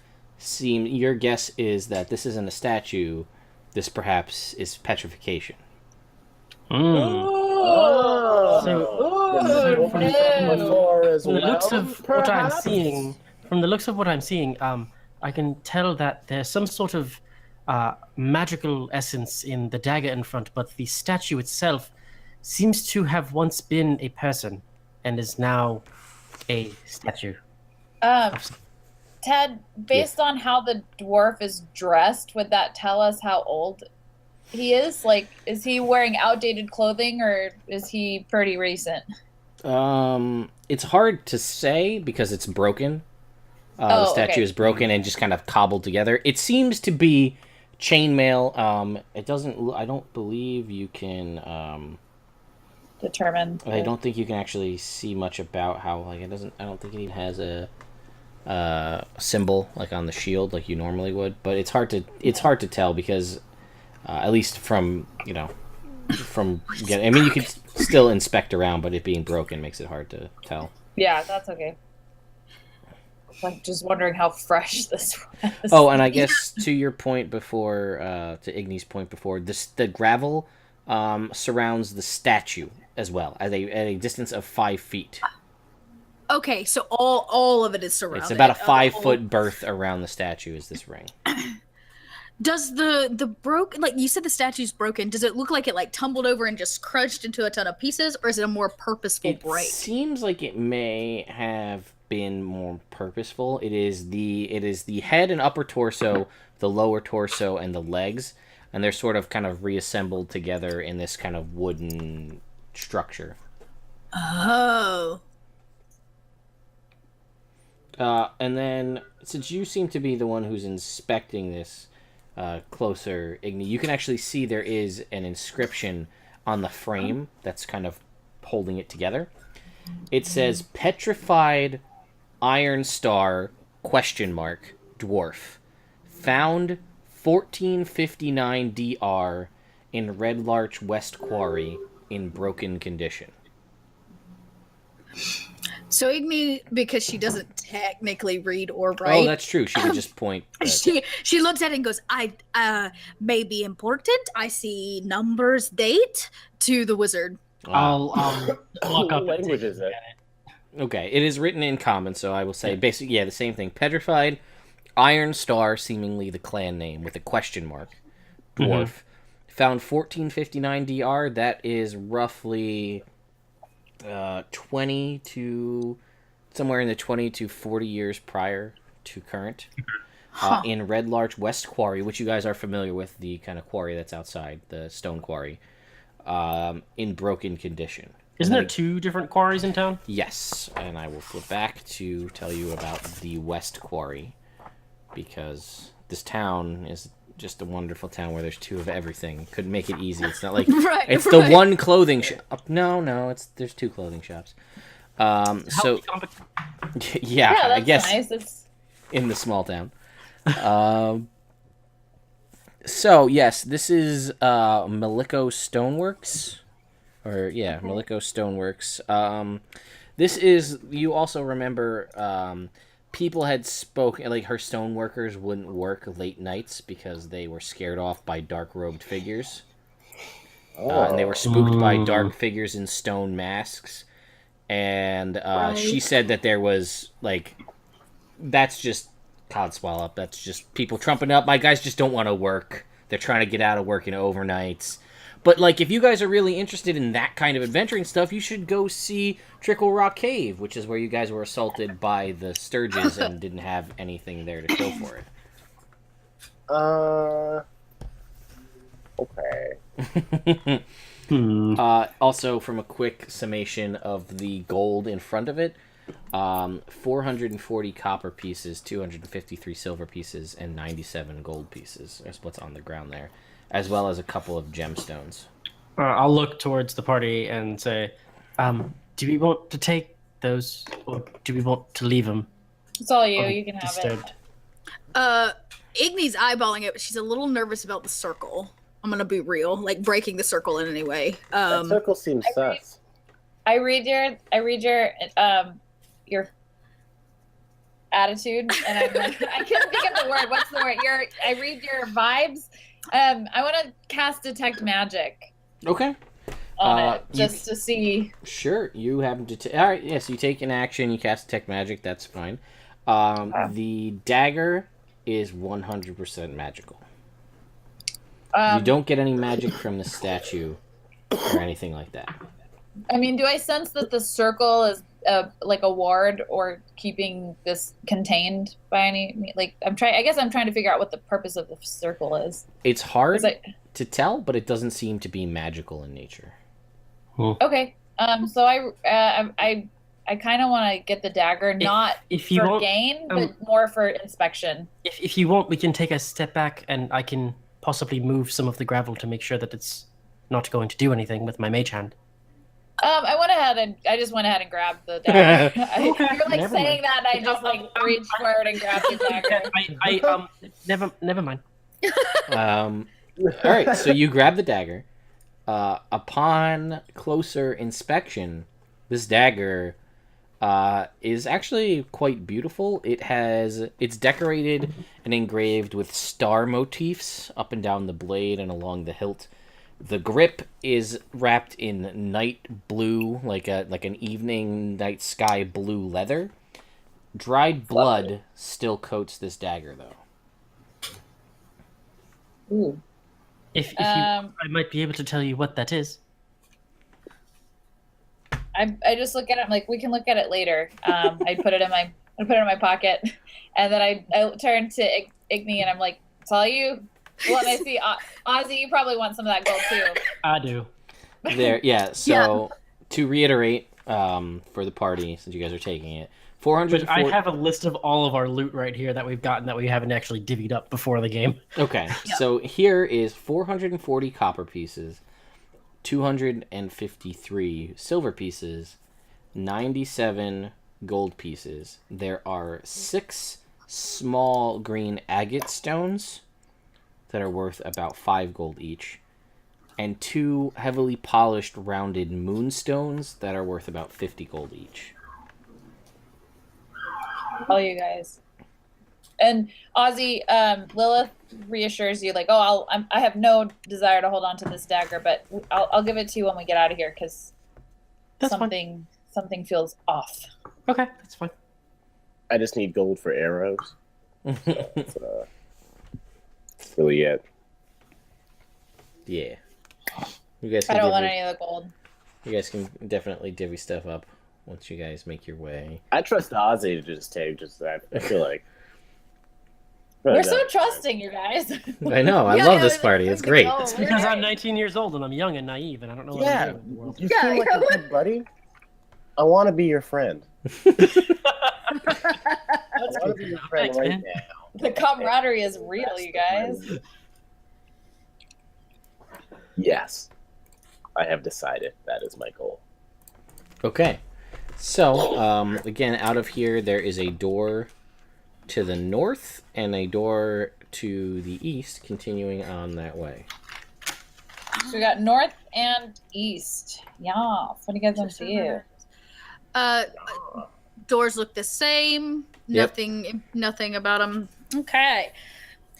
I believe we open both doors and see which one looks more interesting. I like that. That is a valid. That's super valid. That is a great idea. Possibly go one at a time, but I do think that we should open both.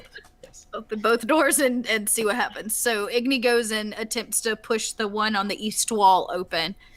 Okay, so you push that open. A passage 10 feet wide, 10 feet high, and hewn out of rock runs 40 feet ahead.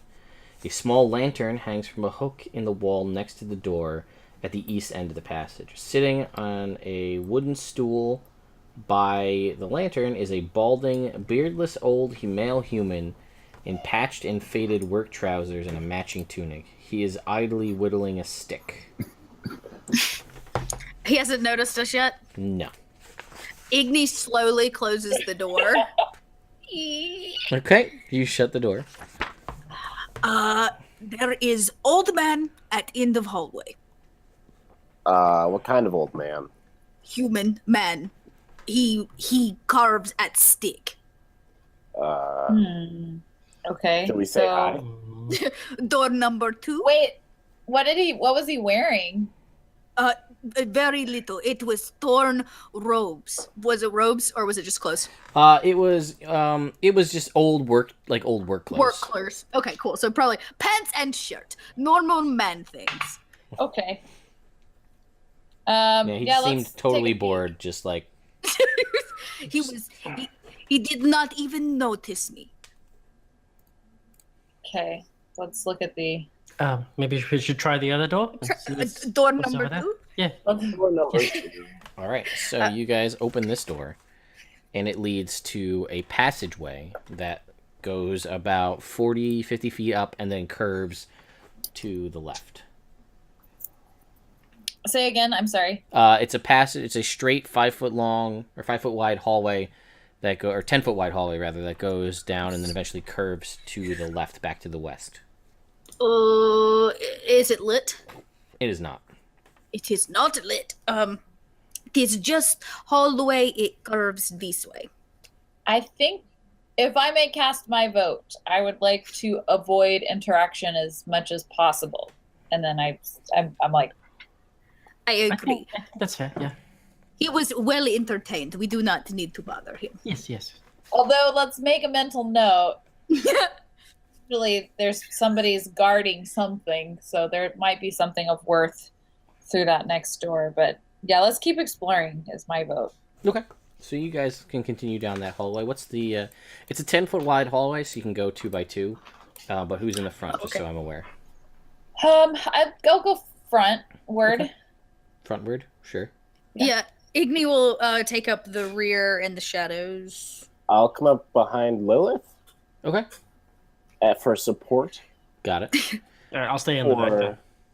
Cool. emotional support.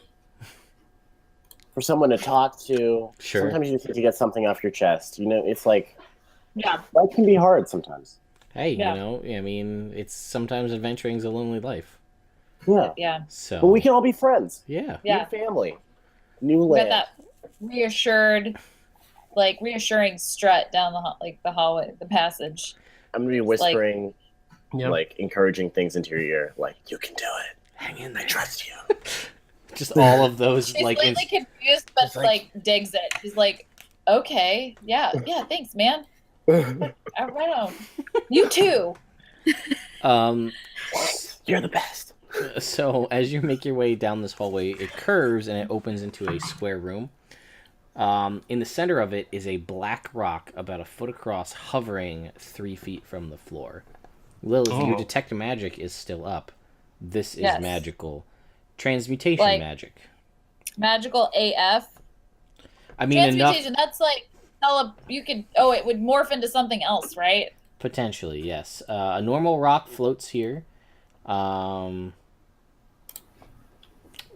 can see your transmutation magic shows the detect magic that the rock is not floating. There's actually a floor-to-ceiling cylinder of magical energy, and like a 10-foot wide cylinder around the rock, floor to ceiling. That is the transmutation magic. So if we break that barrier, say to grab the rock, something's gonna happen. You don't know. I mean, you can maybe talk to the wizard. I turn around, Ozzy. Yes. You see this? Yes, I turn. It seems to be a floating rock. Yes, I did a spell, and I can see I that saw there's yes. there's transmutation happening here, but it's not the rock itself. It's like surrounding it. You know, like a force. Transmutation is, of course, the manipulation of matter and such. So, I mean, I don't have the ability to make it stop, but we can possibly test and see. What do you guys want to do about this? Do we need it? Do we need it? Into the field? Say it again? Can I toss a pebble into the field, just like a pebble? And it floats. Oh, just You throw it and it just floats in there alongside, like the rock is floating. The pebble is now floating. Okay. Okay. Okay. That paranoia Oh my was god, awesome. throwing things. Do we feel like, should would I you look search at to make that? sure it's not a trap? Sure. Are there other doors in this room? There's not a door because this room wasn't. It was just like a hallway that ended in this room. There is another. It goes back to the west. There is like the passage continues on, and then you can only see about 15 feet before it curves back to the south. I'd like to ask Lilith, do you detect any magic on the rock itself? No, you do not. No, I do not. So wait, the hallway continues westward, Correct. right? Yeah, So we basically, can you're kinda in a edge hallway around that it. comes up. You're in a square room, and then out of Okay. that square room is another hallway. Perfect. It's Okay, like cool. I will show Cool. you the map at the end of this. It is eerily similar. Okay. So that's what we're looking at, guys. Correct. I say that we just walk around it and ignore it because I don't think we really need to be here. Can I search for a trap just to be on the safe side? You sure can. Make me an investigation check. Check those stone A tiles. 14. Yeah, it doesn't seem to be trapped. It seems weird. It definitely seems weird. I think we'll probably find our answers elsewhere. What do you guys think? I Yeah, think we'll find our answers Igni elsewhere. hugs the wall How? all the way around the room. Yeah. I mean, I'm game to move, but I hug the wall the whole way. All right. Yeah. A wise paladin once said, "We'll find answers elsewhere." Possible. Yeah. I do agree with this. Yes. Oh. So I feel like that's the way to go. All right. Yeah. You guys continue past down this hallway, and it curves back to the south into another square room. This tunnel opens into a square room that reeks of decaying flesh. Three Oh, no. human corpses, reduced to little more than bloody bone and sinew, are sprawled in the room's center. 2 oversized rats root among the bodies, stopping to chew flesh they've pulled free. Scuttling noises from the narrow crevices in the walls. Nope. At this point, This is disgusting. first Von of and the Hughes. stream, No! I'm gonna need everybody to roll for initiative. Ooh. Whoa! Oh no! Wait, damn it! I have know. I have divine sense or whatever the fuck that is. Oh. God. Okay. I got a 23. Nice. I also got a 23. Damn. All right, I got a 6. I got an 11. All right. 11, and Ozzy got a 6. Yeah. And then let's see about the bad guys.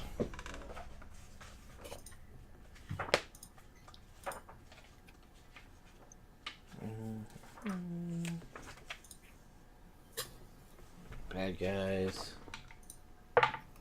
got a 7. They're gonna go before Ozzy. All right, so Vanan and Igni, your call. Who goes first? You guys go same time. Whatever you want to do. You guys have the exact same initiative, and I think you even have the same dex mod. So Well, shit. Why don't you take it You there, can go Davis? You I can was go- going to hide anyways, so. All right. If you're going to take action, take it first. all right, So are we fighting these rats? You Or see 5 giant out of the wall comes Fuck. 3 more. There are 5 giant rats. 5 giant rats. Phenomenal. Oh. I'm gonna use my bonus action to cast Hunter's Mark Sure, on one of the rats, you do so. and then I'm gonna shoot at that rat All right, with a bow. make me an attack roll with your bow, which has a cool thing that I didn't get to tell you about before the stream because you were in and out. We'll talk about that after. Okay. I did really bad. How? I got a 10. Yeah, the arrow just clatters off the wall. It splinters Awesome. into nothingness. That's what I wanted. And the rat just I kind of meant like to do looks that. up at you, like rips a piece of flesh off one of the corpses, chews it, and like looks at you with its little beady rat eyes. So much sass. Yeah, these are So sassy much rats. rat sass. Igni, it is your turn. All right, Igni, is there anything around to like hide behind or use between me and it? You could duck back down the hallway a little bit, or But there's hide- nothing in the room. No, it's just dead Okay. corpses. Unless you really That's want to cool. try to crawl under the viscera. I'll pass. I'll pass. So she does stay back from it and loads up her sling. She like quickly unwraps it from her hand, and tosses a couple tosses a stone in it, and it's gonna aim for the very first one. Let's see how it goes. Oh, and I crit failed. My rolls Wah, are wah, wah, wah. suck tonight. Bink, bink, bink. Like it does like a little sweet like skipping a stone off the walls. Does not. It's just a mess. Just a mess. Lilith, it is your turn. I'm gonna pull out. I'm kind of curious because these are just giant rats, so I'm like, I'm gonna hit these things. I want to try to use the Starry Night Dagger? like dagger that I just picked up. Just I'm curious. This is part of the testing, right? Sure. So go ahead and make an attack roll with the dagger. Okay. Do I add anything? So it's the roll. the roll plus your strength mod plus your proficiency bonus. Okay, so that's a 4 plus 3, so 7. I rolled a 7. But you miss, and you actually strike the floor. But strangely enough, the entire motion of movement, the dagger makes 0 sound as you slice through the air. And even as it hits the ground and bounces up, it makes no noise. Ooh, okay. Right on. I'm like, sick, okay. So it's the rats' turns now. They are all going to... We'll spread out. One of them is just like this just pudgy-ass rat is just eating food, doesn't even bother with you guys. So one is going to basically go for... actually, one I don't think will actually be able to get to Ozzy because he's so far back that he'd have to get past you guys. So we'll start off with Lilith and her fancy new dagger. Oh no, first roll of me for the team is a crit. Oh. Lilith, you are going to take 9 points of piercing damage. Alright. Then it's second. The next one's going to go for Vanan. Vanan, what's your AC? 15. Alright, we got a hit on Vanan. I'm rolling. Awesome. It's only 3 points, though. Awesome. Igni. Ooh, Igni, what's your AC? 16. It misses with a 15. And then the final one's going to go for... yeah, it's going to go for... Actually, you guys didn't really do anything, so let's just see.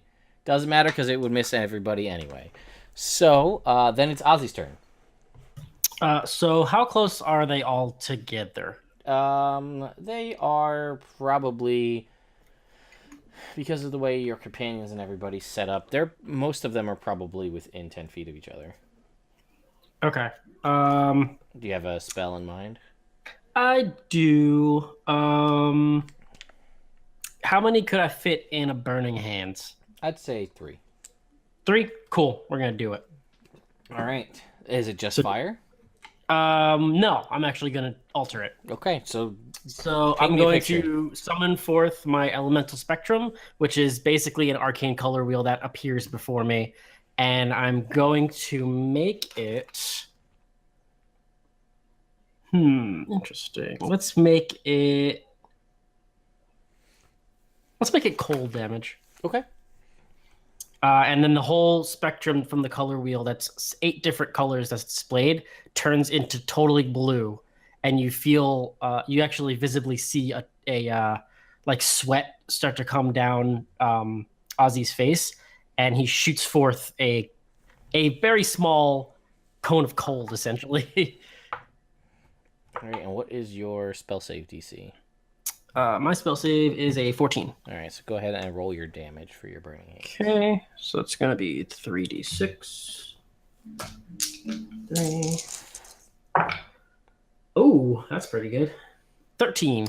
All right, you guys see as, hands come out, burning hands, but now ice, chilling, cold hands, whatever it is, this wave of cold energy just cascades over 3 of these rats, and you see them kind of frozen in place, seemingly no longer alive, super cooled down to a body freezing temperature, and they're basically just ratsicles. All of them? 3 of them. 3 of the 3 of them. 3 of the 5. Of the 5. The one, at this point, actually, after he does this, one of those is going to just scurry away, like in the wall. But the fat one it takes a little while, and it like Winnie the Pooh's in the wall, but like it gets out of It's there. like crack and like kind of like wiggles himself through. Yeah, and it actually blocks the other one from getting out. So Vanan, it goes to you. I'm gonna shoot the last rat Mhm. Shooting at it. Okay. Shooting Nanny. My goodness. Wow. I have no idea where my die went. Wow. I'm Okay. excited. I can do this. 20. Natural or just... No. yeah, that definitely Not that hits the rat for sure. Cool beans. Cool Sick. beans. Go ahead and give me a Uh-huh. damage roll. That's 8 plus 3. 11 plus 3 is 14. Yeah, you basically right through its little rat eye, and you actually hear as the arrow goes into the eye, as the eyeball pops and like the goose comes out. And for a moment there, it's like, and it's like moving, and the arrow is like with its eye, and then it eventually death throws, and it is gone. You have killed the final rat. That was gross. Yeah. Yeah. It's not a. It's, rats are You guys gross. see- Have you seen that gif where it's like, hell no? Hell no. Yeah. No. Yeah, that one. Hell no. So, So good. you guys are starting to come down from this battle, as it were. Lilith, can I get you to make me a concentration check for your detect magic? So it's a Constitution saving throw.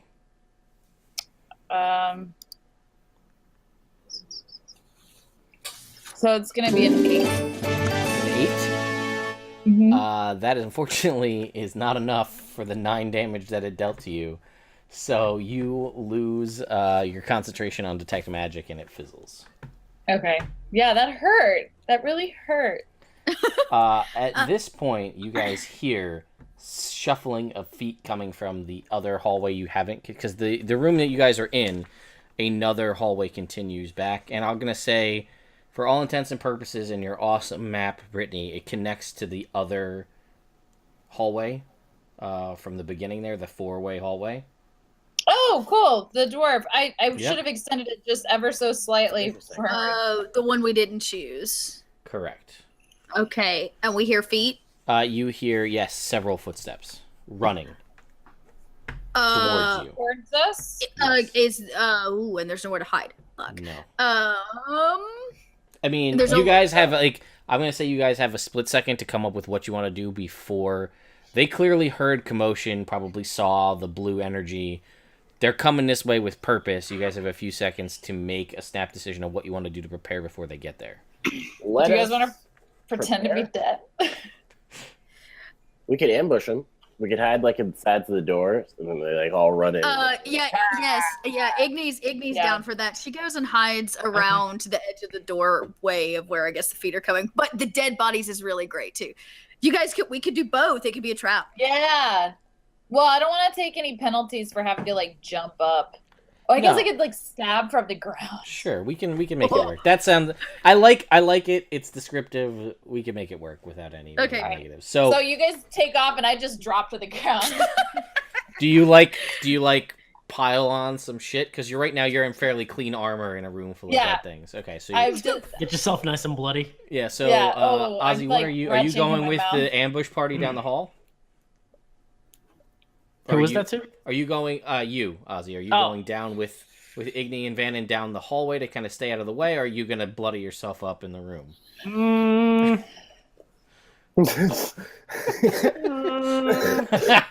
know what? No. Ozzy's gonna take this as a learning experience from Lilith and do the same as her. Okay, all right. The wizard and the paladin drop to the ground and cover themselves in gore and viscera from these rotting, decayed yes. corpses.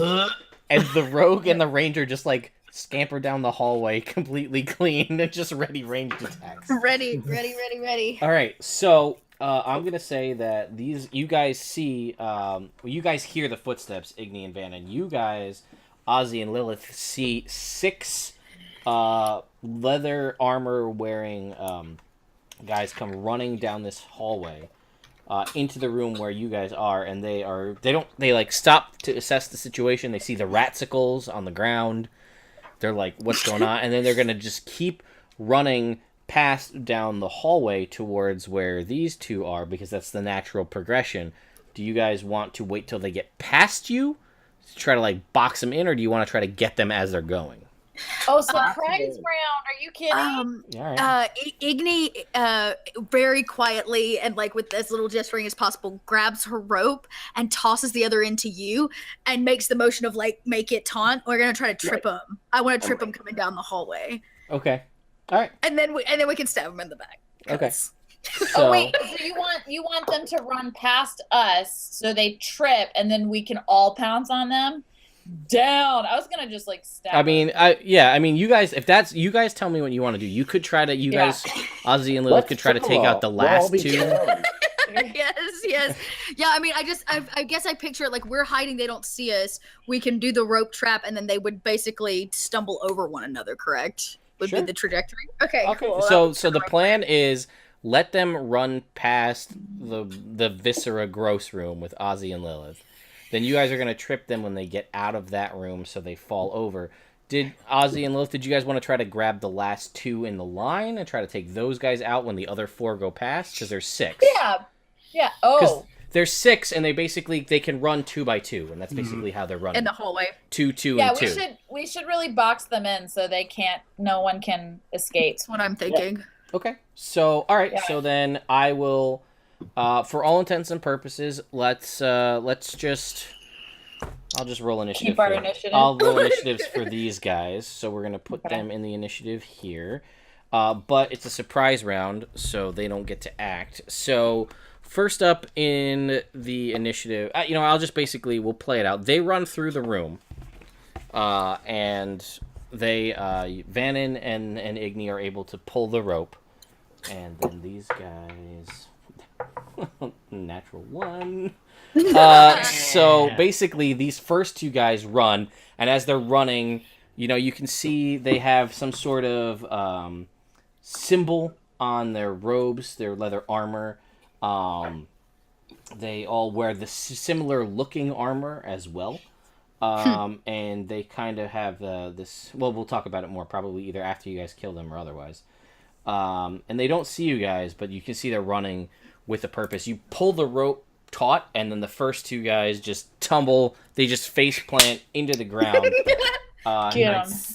They are each gonna Get them. Fucking. take. Slicing throats. Let's They see. take 3 shame damage. It's actually 5 shame damage. 5. As they. Oh man, they feel really shamed. You can actually hear the crunching of like teeth because these guys were like running full stop, and this is a worked stone floor, and they just went no catch, just face plant right down onto the stone. Oh man. All right. Okay, something real specific. You guys play Skyrim? Yes. You know when you collect a Charis egg? There's a specific Yes. sound to that. That's what I'm thinking. Yep, that crunch. And then the other 2 guys fall on top of them. Actually, fall on top of them. They don't obviously take any damage because they are cushioned by their now, needing dental work friends that they've fallen on top of. And then the last 2, seeing this start to stop to like backpedal, which is where Lilith and Ozzy can make your strikes on these 2 guys. I want to. No, Lilith's all for drawing blood. She's gonna take that same the silent dagger, and right when she can kind of like see him, so right when one of them's like right over, she's just gonna go for like that big fat artery that's on your inner thigh. Yeah. If you sever it, you're gonna bleed artery? out. Yeah, your carotid Yeah. for sure. She's going for that. She's gonna try to like slice it. All right. Oh, man. There's disadvantage and advantages for prone, but I don't want to deal with that right now. So I'm going to give you advantage on the strike because you're hidden. So go ahead and make an attack roll with advantage on this guy. First one was an 8, and the second one was a 9. But I have a plus. Well, You have a so plus with 5. on my thing I have plus 6 for But that's dagger. because the sword is. Oh no, you're right. It's for your daggers. strength plus your proficiency. So yeah, plus 6. You're right. So that's gonna be a 15. Yeah, you jab it right up into his thigh. Go ahead and make me a damage roll. It's a D4 plus your strength mod. That sounds very painful. So it's 9 damage. 9 damage. Okay, he is like he's grabbing as he because it makes no. Remember, this makes no sound, right?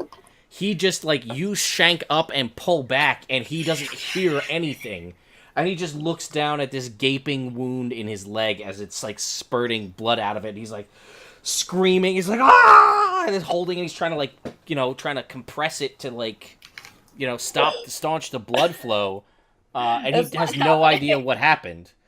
Ozzy, what did you Ozzy. I'm gonna attack the same person, and I'm actually just gonna use a Ray of Frost. Okay, so go ahead and make an attack roll with Ray of Frost advantage. Let's see. Femoral artery. Yes. Oh my Karate god! is I not just rolled 2 3s. That's terrible. Oh, man, so that's you gonna be guys. a 9. And it just like splatters. Crap. Like Lilith, you're showered with like a nice little flurry as it splatters off the wall. Again, so then we're gonna go to the top of the round. So Vanan, it is your turn. There are 4 guys prone in front of you. Short sword. Sure. Walk up Mm-hmm. to one of them that is on top of one of the other ones. Oh, I'll and say you could shift your hunter's mark from the rats Okay, I was about to ask you because I know I can do it like as a if bonus something- action. Yeah. as a bonus action within 10 minutes of the last thing dying. Yep. But- So you're good. Okay, cool beans. So I'm You're gonna going make for an one of the attack. guys who broke his teeth, or one of the guys who's undamaged.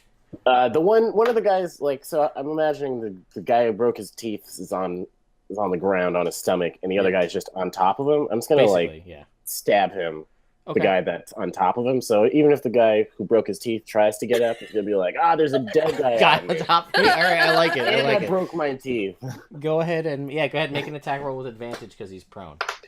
Cool beans. That is 15 plus 6, so 21, and 19, so it's very high. All right, so yeah, that definitely hits the guy prone on the ground. Go ahead and make a attack roll or a damage roll, rather. Oh, And don't forget your d6 for your hunter's mark as well. Yeah, so that's 7 plus 2, and these are humanoids.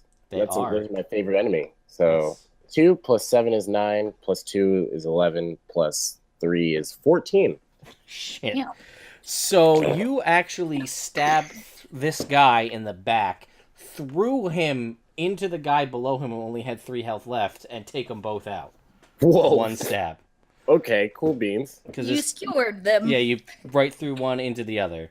So that was just a pile of dead dudes there. And then Igni, can you top that?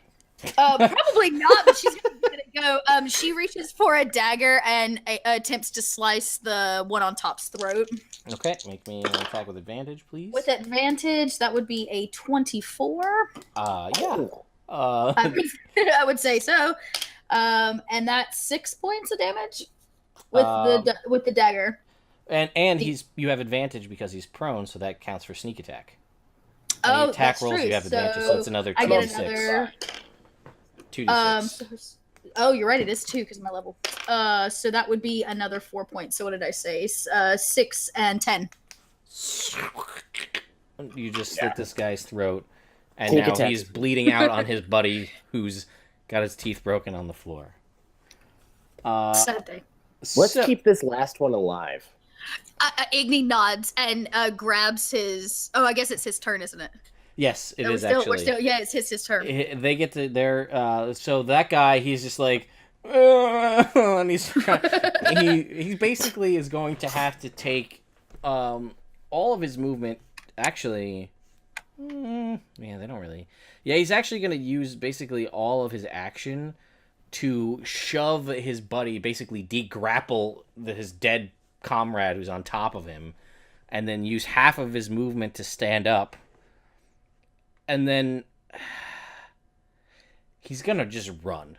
It provokes an attack of opportunity from both of you. He's only got 15 feet of movement. You don't know that, but he's running away from you. So Vanan and Igni, he's running from you. Can we do Igni's gonna take the attack to slice at his ankle. Okay. Go ahead and Try to take him out. make one attack. It's not an advantage now, but go ahead. Right. So that would be a 20. Yeah, that'll hit. So go ahead and roll damage. So 8 points on his ankle. All right, so essentially for non-lethaling kind of knocking him unconscious, we'll say more or less you basically just hamstring this guy, or get him right across the Achilles tendon, and he just face plants, and he's not dead, and he's not dying, but he's basically unconscious or immobile, as it were. Probably just like 2 face plants one day. Dude's not happy. Not He's swallowed happy. more teeth than one human should. I've been so good about walking my entire life, and just in 2 days, one day. So the other guy, there's the two guy. One guy is going to, who's kind of in behind, who's undamaged, is going to go for you, Igni, because you slashed at his friend's ankle there, and he watched you just brutalize one of his friends. He's gonna roll a 2, so never mind. He swings with his scimitar, and you're able to just kind of dodge out of the way. Then the other guy who got his artery is gushing blood and got missed by a ray of frost is actually going to go for you, Bucky, because the flash of frost energy is catching to the eye. Okay. Oh, and he's going to miss horribly. As he brings it down, it glances off of the ethereal mage armor that you have. And Lilith, it is now your turn.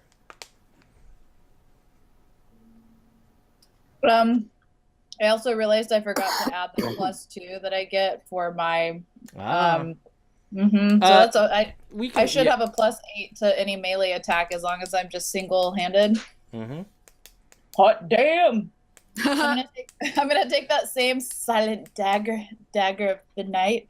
Yep. And what do you want me to do if I want to like jump up and just like put my hand over his mouth and do one of these? Oh yeah. Sure. I guess make me a grapple check. We'll make it as part of the attack. So make me an athletics check against his contested nothing, because he doesn't have anything. So. Athletics? Yes. So I rolled a that's going to be a 5 + 10, so 15 for athletics. Okay. Yeah, you are able to jump up, and then basically this guy he's dead. I'm not even gonna make you roll for this. You got your hand over his mouth. The dagger makes no noise. He has like 1 HP, and he actually would have died had you remembered that dueling adds extra damage. So you just basically jump up, grab this guy, and just like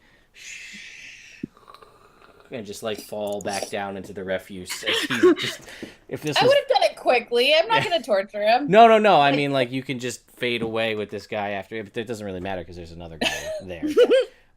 So you take this guy out, and he doesn't make a noise.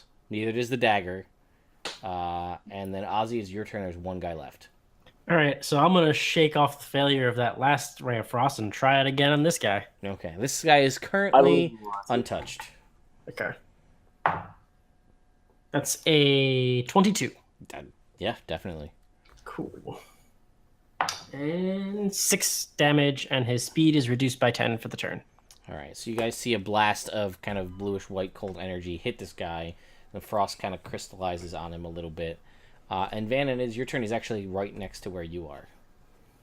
I'm going to grapple him so we can talk to him. You also know that Igni hamstringed basically the other guy who's also Oh, unconscious. right. Okay, he's unconscious. We can talk to him. I'm going to kill him. All right. I'm going to kill him. Oh, right, guy on the floor. I'm gonna kill him? Yeah. I'm going to kill him. All right. I got a 16. You're going to kill him. You kill him. Cool beans. So, I'm yeah, gonna you're chop his able... head off. Sure. Why not? You know what? Make me just for the hell of it, make me a dexterity check. He's dead. Let's see if you can do Okay. it in one fell short sword move. Can I like do it as a part of like never mind. No. Go ahead. You can't stop there. You need to finish. Yeah, you that. can't. Yeah, we need the Yeah, whole we story. gotta know. We gotta know. I just want to do some weird elf shit. Do a cartwheel. Okay. All right. And then when I do the cartwheel, chop his head off then. So like when I come up, he's standing there and I'm standing there, but his head is done. And he's still standing there, I'm standing there. I'm like, hey, look, his head's gone. So just humor me because I love this descriptive combat. This is great. Is the head getting cut off on the start of the cartwheel, or like after you come up, it's cut off? After I come up, like okay, on the way out. yeah, sure. Make me an acrobatics check, just Cool for beans. the hell of it. Oh my goodness, I need more space on my desk. I did not do very well. That is an 11. For you basically start the cartwheel and you do the full cartwheel and you come up, and it is almost as cool as you picture in your head. You do manage to decapitate the guy, but as you do it to like trying to do like your cool like, oh, check out this finish, you slip on some of the blood. So you're like, whoa, and you cut the guy's head off, but you like stumble forward and you don't have like that cool like. Oh, what if I like You don't grab stick him, the landing. hold him up, like we're in Yeah. a hug, and I'm like, ah! You cut the head off, and then you like It's like grab on before he can fall over. You like stumble and grab onto him. And I'm slipping on the blood, and I'm like, oh guys, help me out! I'm falling. Yeah, it's Does not work very well. were it not such a dire situation at the moment, it might be quite comical. But there's everybody's covered in blood and viscera now, except for Igni. And you I guess. literally just cut a man's head off. So. It is real Yeah, gross that's in true. here. Yeah. So the guy I cut the ankle on is unconscious Yeah, I mean, from shock and blood loss, basically. from shock. Okay, cool. Igni rolls him over, rolls Okay. his body over, sits on him, smacks his face a couple times. Oh. Wake up! He kind of like, his eyes slowly flutter open, and you hear like just this groan of pain as you look down at his blood-spattered face and his missing 4 front teeth. Oh. Igni goes, wake up, we have questions for you, and she shakes him a little bit. And you like shake him a little bit, and you see like, he's rattled. His head's kind of jarring around a little bit. You notice that there's one of his teeth is here, like on his face, like it went when you broke it. It went up through his sinuses and out through his nose, like. Oh my god. Igni looks over at Vanan and goes, well, what do we ask? Wake up! We have We asked him questions. What do we ask him? Now what do we ask him? Who sent you? Who sent you? Who do you work for? Who do you? Who Where's Who your are man? What is Believers. this shit? who are the believer? Who are the believers, and who do you believe in? Do you sit down when you pee? Who does number 2 work for? He Do you says, sit down when you pee? Answer my question. there's a lot of questions, and could you just give me one? Just one? Igni shakes me and goes, stop crying, I can't understand you. And she says, who are the believers? Okay, he goes. They sit down when they pee. He goes. They're just people in the town, the society in the town. Who do they believe in? I don't know, man. What is a delver?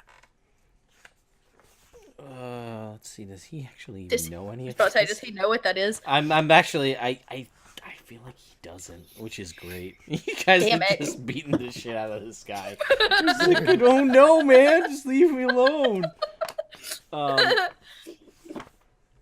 Yeah, and he's like, I don't know. I think they're the people who found this place. I lay down next to him and I say, "Hey, buddy. It looks like you're having a rough day. No shit. I'm really doing good cop, bad cop right now. I just want to let you know that I'm on your side. I think you're innocent, and we're gonna get you out of this. But you got to tell us whether or not you sit down when you pee." Do you want me to? Will you let me go if I do that? Yes. Yes. Yeah, then yes. We're not letting you go. I just wanted to know if you did. That's very interested because I'm not sure if I'm supposed to. No one's told me yet.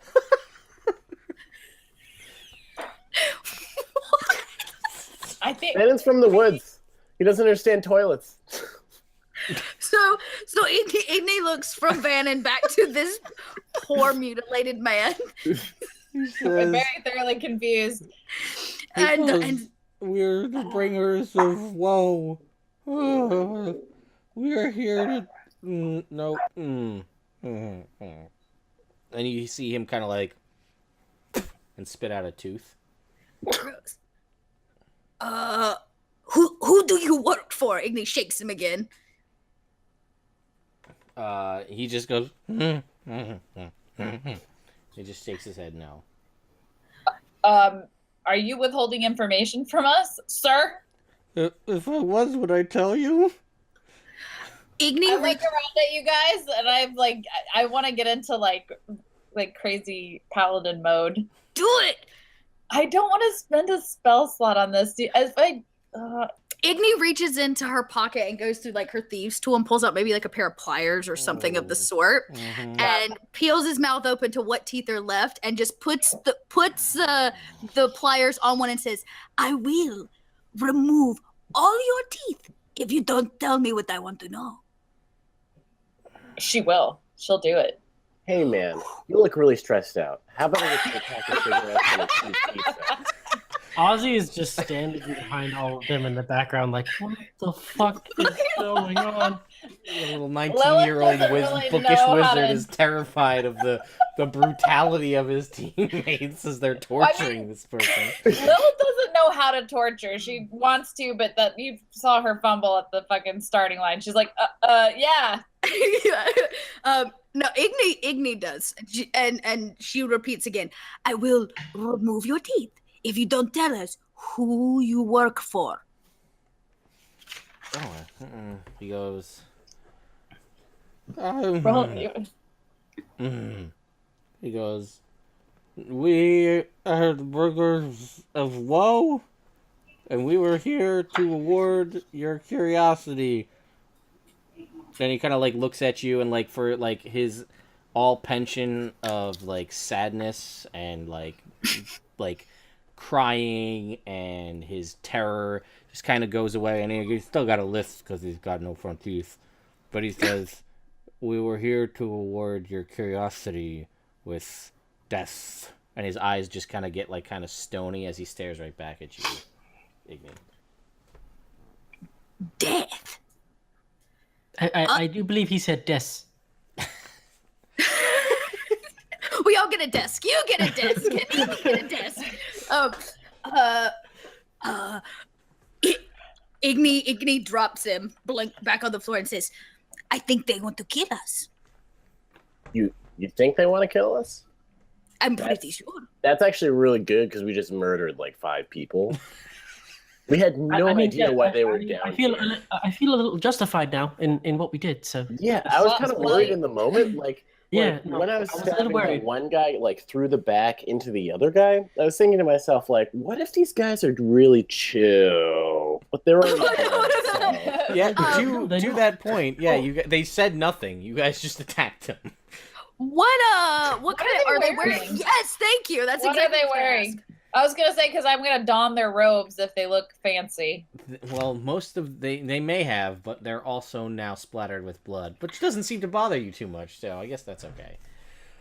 Do I have what they look like in the back of the book here? Let's see. They have leather armor, and it has a symbol on it. Oh. Which is the symbol of whatever they belong to. Do we have what they look like? That would be too easy. Only half of... Really? Seriously? Alright, hang on. Nope, actually those are too fancy. Yeah, it has a symbol on it that looks like... But I can determine they're wearing uniforms because yeah, they're it wearing was definitely the same thing, right? Okay. It was leather armor, but it was uniform. Okay, so I want to put their fucking shit on, and I'm gonna drizzle some water. I'm gonna drizzle some of my water over it to kind of clean it up a little bit. Okay. And I turn around to you guys. And I'm like, I suggest you do the same. I think we can move forward incognito. Is there any way I Ding. can identify Tornado. what the symbol means or is? Yeah. Make Like a history check. I'm gonna grab a different die this time. I'm gonna grab this one. What is my history? A lot. 20. This symbol, would you actually know what this is? It is definitely, the iconography is primordial in nature. Okay. So there's definitely an elemental tie to I it. do speak primordial. Do I have the symbol? It looks like that, like the triangle. Oh. there, The triangle? Okay, with the cool. line in the middle.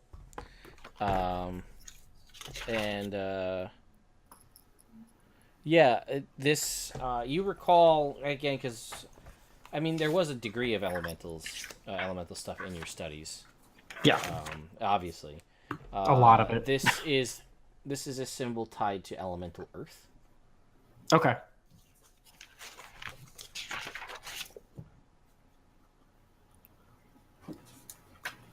Elemental Earth, you say?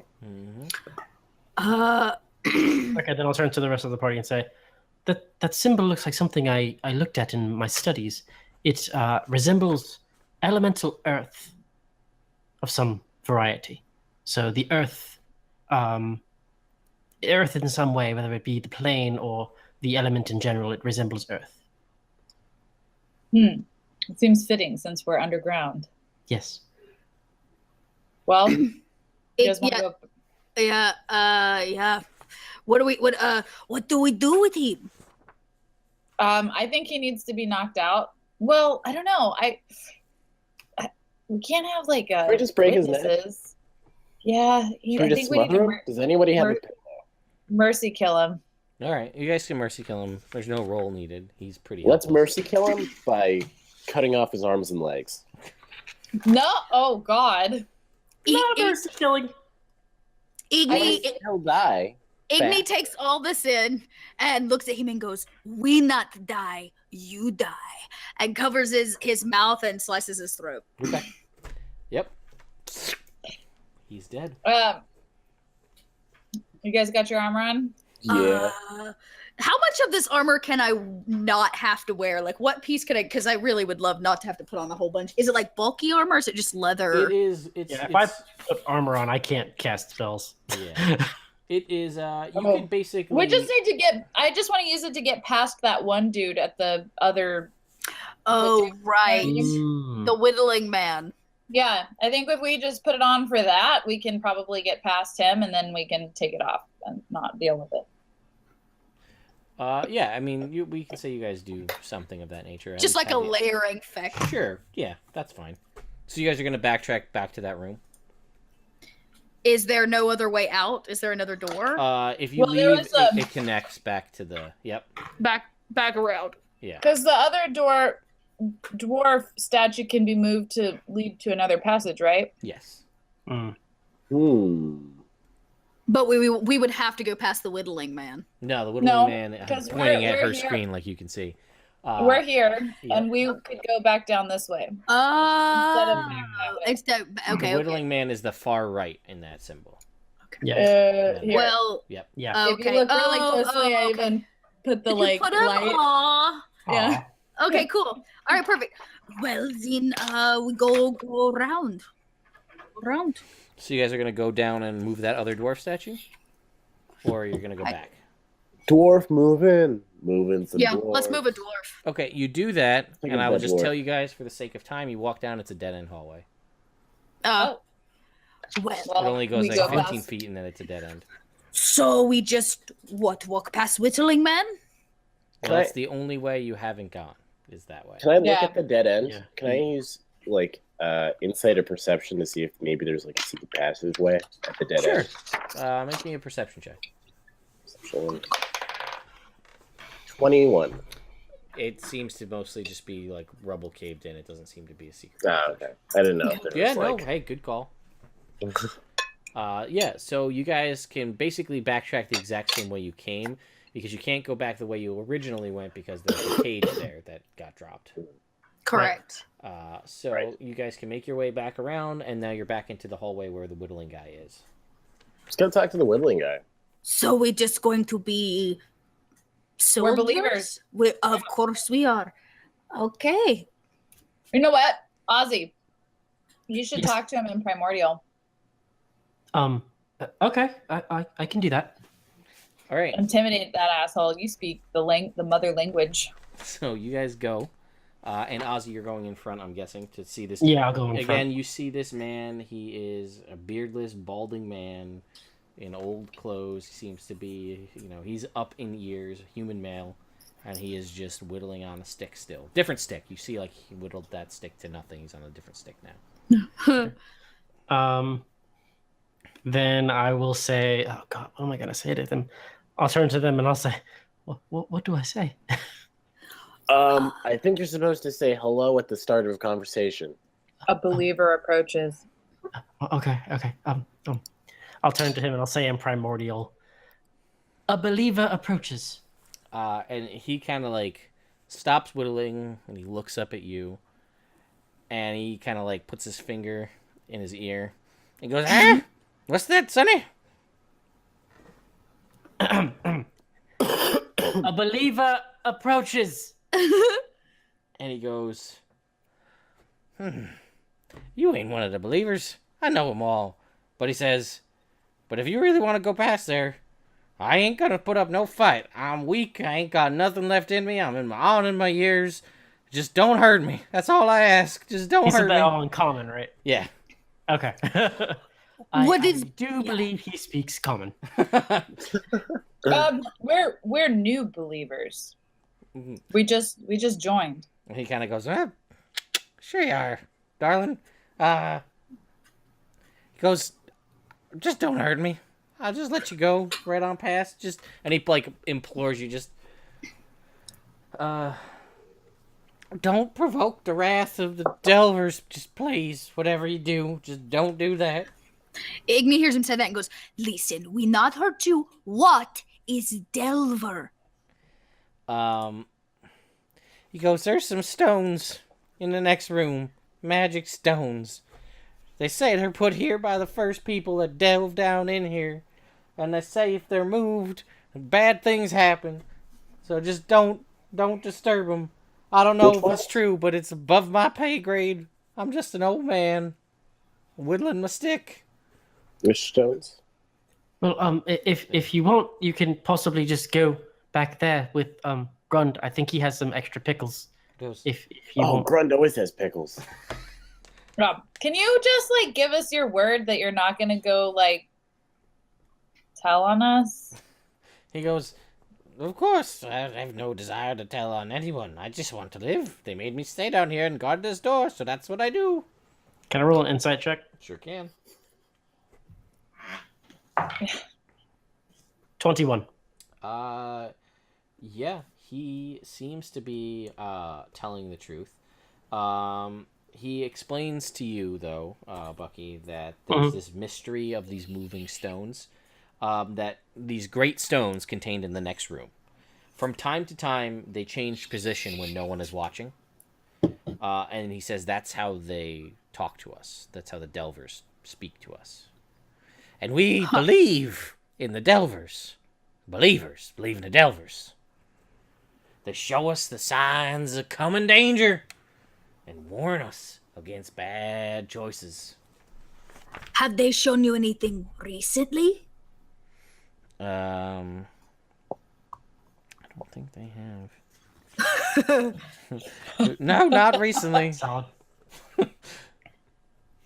How do you read them? He goes, "Well, I can't read them. I just believe. Blind faith." Who reads them?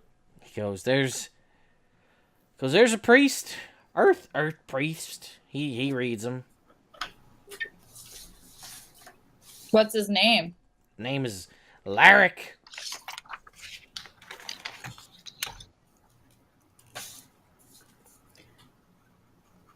Is he nice? He goes, "He's nice to us." But he not nice to others. I mean, I haven't seen it. He goes, but I'm scared of him, so don't let him know what I told you. We Okay, tell alright. no one. Mum's the word, my friend. What was last thing they told you? You have no idea? He goes, I really don't know. He says, but I just know that I believe that they will tell us of danger, but they haven't told us nothing lately. But now we've got all this priesty man. He's the one who says, I know about the earth and I can read him. So he's been telling us all the stuff that we need to be doing. Where do we find this Larrick? And he points at the door. He's in room. Yep. Hmm.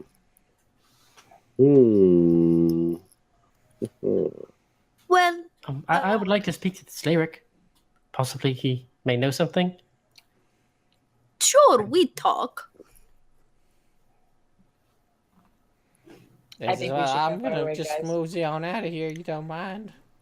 Yeah, Just- go hang with Gren. Let's. You guys want to avoid touching the rocks? I do. At all costs. Yeah, I think we should just gently. We should kind of stealthily maybe go into the room. You can certainly try to do that for sure. If you guys want to make Mhm. some. Yeah. Yes, I You- think we do it with Let's- stealth. What's that room look like? All right, Yes. so you guys open the door. An enormous chamber with a 20-foot high ceiling has been carved out of the rock here. A lighted lantern rests on the floor near the center of the room. An odd array of stone monoliths, some upright standing stones and others arranged in 3 stone arches, stand around the chamber. 6 low stone slabs are set against the walls around the perimeter of the room. Each holds humanoid bones dressed in scraps of tattered cloth and rusted iron. Wow. You do not see someone at the moment. There's no writings. Are there any doors? There is nothing that you can see from where you're at.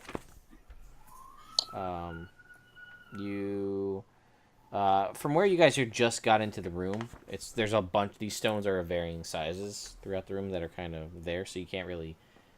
From just walking in, you have to kind of like move around the room to get a good layout of everything.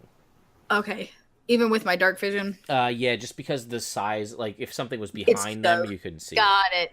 Igni would like to investigate going around just kind of like, Zelda style. Like linking across the wall, just like Zelda. shimmering. All right.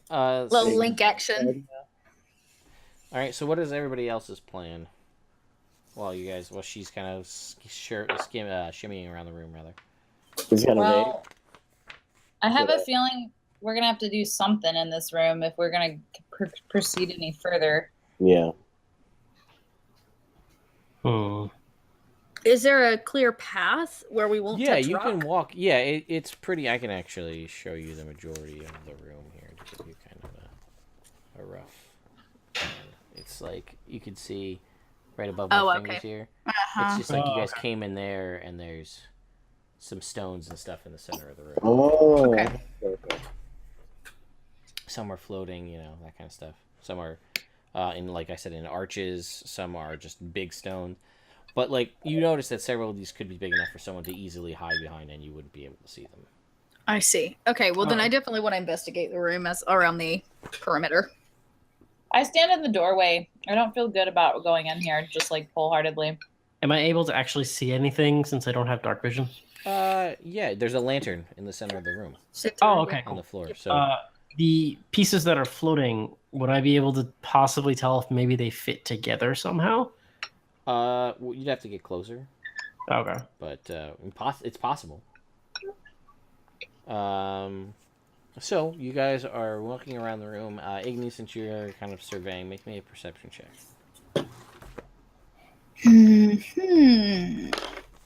17. Right. Where's this guy at?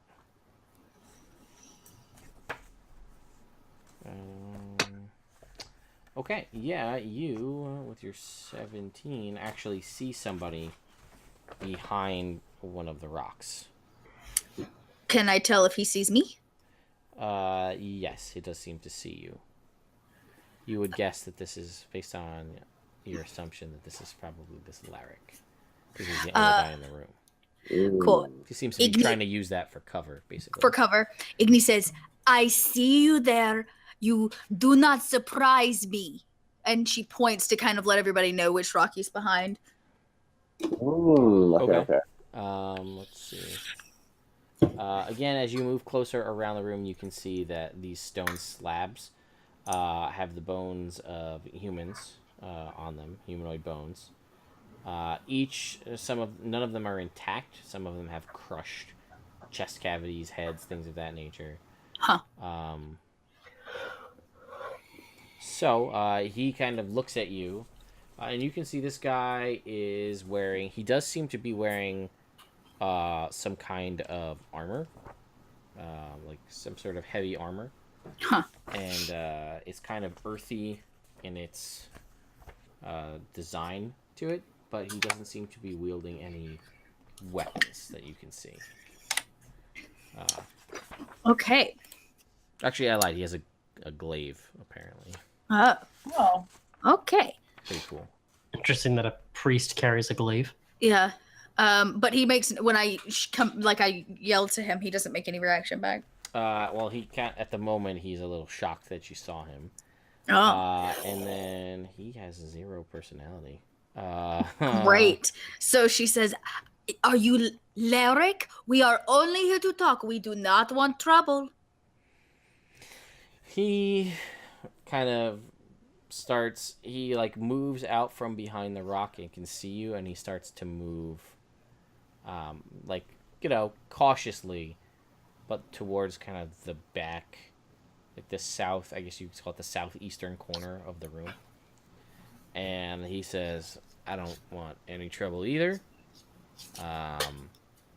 So what can I do you for?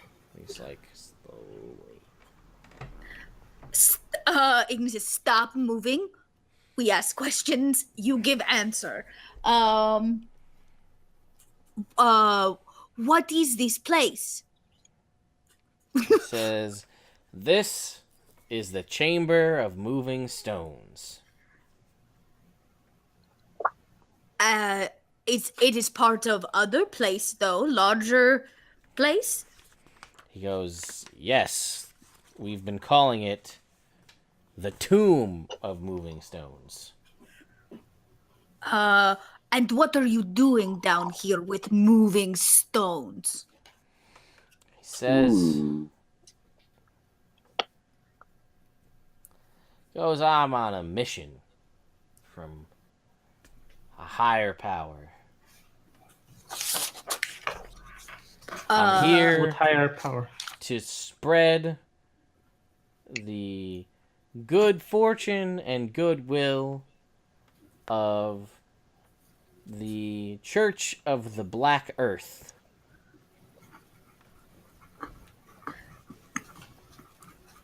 Igni turns around to the wizard and goes, I've never heard of such. What is Black Earth? Would I know what that is, or no idea? You can make a check, sure.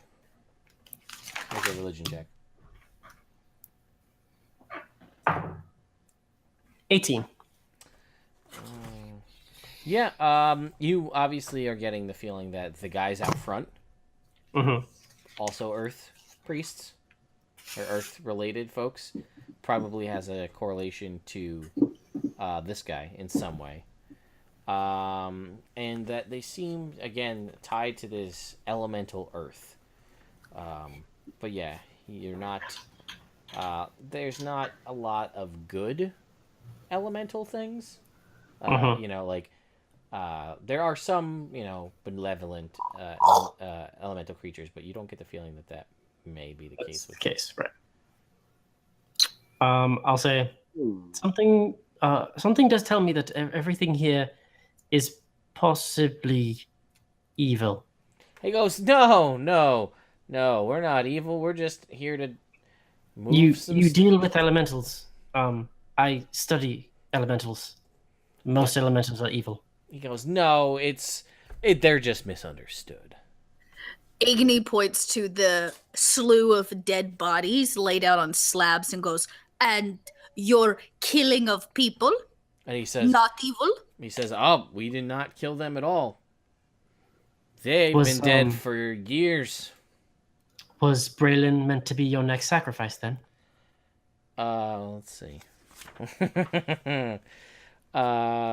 He says, "Oh no, we weren't gonna sacrifice him at all. He just needed to learn a lesson. That's all." So you leave child for 2 days under rocks. I mean, he learned his lesson. Sounds to me like you need to learn lesson. He goes, I hear what you're saying, but I don't. I mean, I'm just here to spread my faith. That's all. Well, you spread giant hole in ground. He goes, we didn't do that. Who did? Who did it? You say you do nothing. I said, Lilith is tired of hearing this guy like make excuses for bullshit, and she just like beelines it over to him Okay. purposefully. She's walking. He is gonna start backing up as you start moving towards him at full speed. She's gonna cast compelled duel on him. All right. So go ahead. What's the DC for your compelled duel? Sorry, guys, I'm doing it. No, do it. Do it. Let me see. Her DC is 13. It's a wisdom. Stand by. I literally just had it up. Compelled duel. Yes, wisdom saving throw. It has to be to 13. Let's see here. What is his wisdom? He rolled a 14. So he's gonna not fall victim to that. And he's gonna say, "Whoa, whoa, whoa. It's all good. Everybody just calm down." And he's still slowly backing up towards the door. Igni goes, "Where are you going, little man?" She's gonna charge. She's just gonna straight up charge, yeah. All right. Do it. Tackle him. All yeah. right. Actually, while I'm running, I want to do something cool. Sure. He starts backing away like a little bitch, and she's gonna be like, "Nope." And while she does it, she's gonna yell, "Igni, catch!" And she's gonna throw the silent blade behind her. Okay. Oh, This is more suited for you. Igni goes to catch the blade. All Please don't I hit do any that. rocks. And as the hand goes behind my back, I pull out my longsword Okay. and I start running. All right. So, before the combat starts, I will have Igni make a sleight of hand check. Okay. Lilith ain't having this shit. Oh, I only made it a 10. I'd say that's enough. She warned you. Okay. Okay, that's true. I would say you hear the dagger go, but you don't. You just see it like, and you catch it. Are you guys okay with that? Rogues need a silent dagger. I feel like that was It's pretty sweet. You're in combat now. You don't have time to ask. So you toss that. Igni strikes a pose when she catches it midair that's clearly meant for her hand. I'll have everybody go ahead and roll for initiative. And we'll see where we're at. With this An guy. initiative. Yes, please. Okay, a 14 from Igni. Lilith rolled a 15. I got a 7 this time, which is Oh, one great. better than Whoop, last time. whoop. Vanan. Hold on. I think, yeah, I've got a 21. Oh, not bad. All right. Wow, damn. Well, that new revised ranger advantage on initiative goes a long way. Damn a dude. Yes, it does. That's true. All right. Very well. So you are actually up, Vanan. You see this guy, he's backing away. And we'll say he's holding his glaive in one hand and he's backing up. I'm going to shoot him with a bow. Okay, make a shot. Sure. Does a 15 hit? No, your shot bounces off of the armor that he's got. Dang. So, alright. Then it's going to be his turn. Let's see what he's got that he can do that might be useful to him.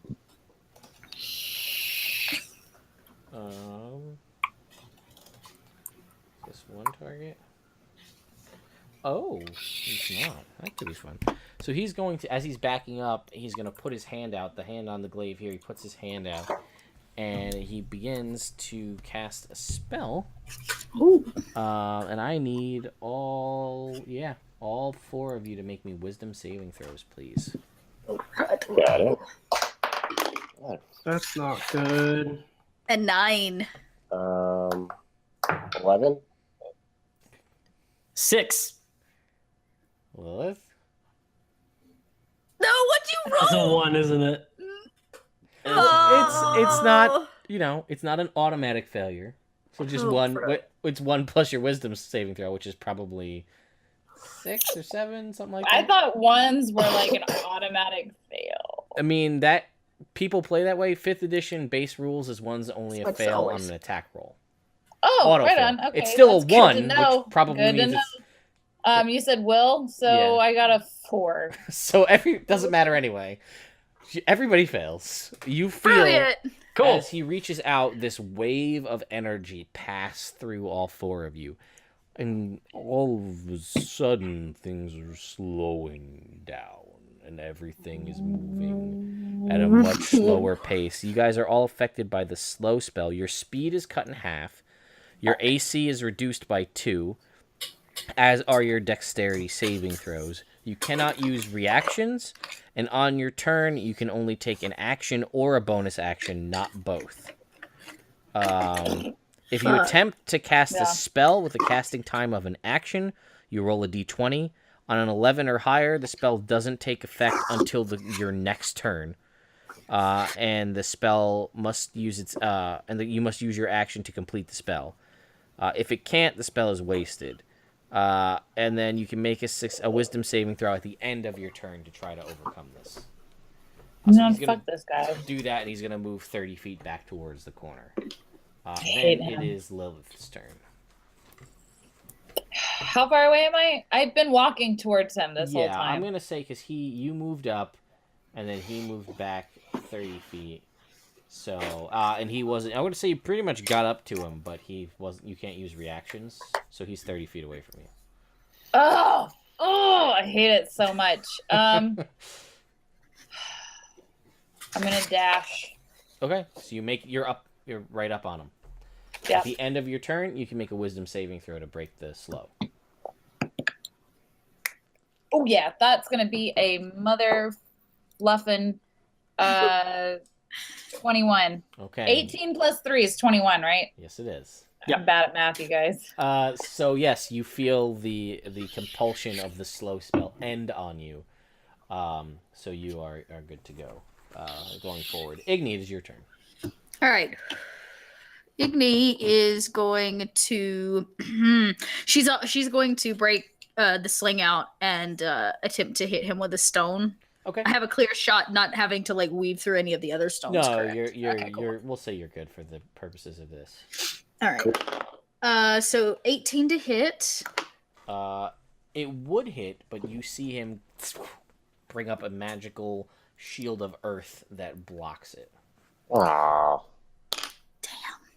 Damn. Well, that's what Igni does. All right. Oh, and then she attempts to break the Yes, wisdom save. with a unnatural 20. So you are free from that as well. This is only seeming Cool. like he was really counting on this lasting more than one turn so that he could get away. So then Ozzy, it is your turn. How far away is he? At this point, we'll say he's probably like 40 feet away. All right, I guess I'll try and do a ray of frost at him, and I have to roll a d20. You said? Yes, 11 or higher, and it happens on the end of your. It happens on your next turn. On my next turn. Okay. I didn't realize how good Well, slow was against spellcasting. That's a 12. So next turn, your ray of frost goes off. Okay. And I guess that's it. That's all I can do. So I Okay. guess I roll to see if I break the slow. Yes, go ahead, make a wisdom Okay. save. A 14. Yeah, you're good. Cool. So Vanan, it is your turn. You are currently slowed. What would you like to do? Cast Hunter's Mark in this guy because he seems not normal. Okay, I will remind you that you can only do your bone. This would be all you can do this turn.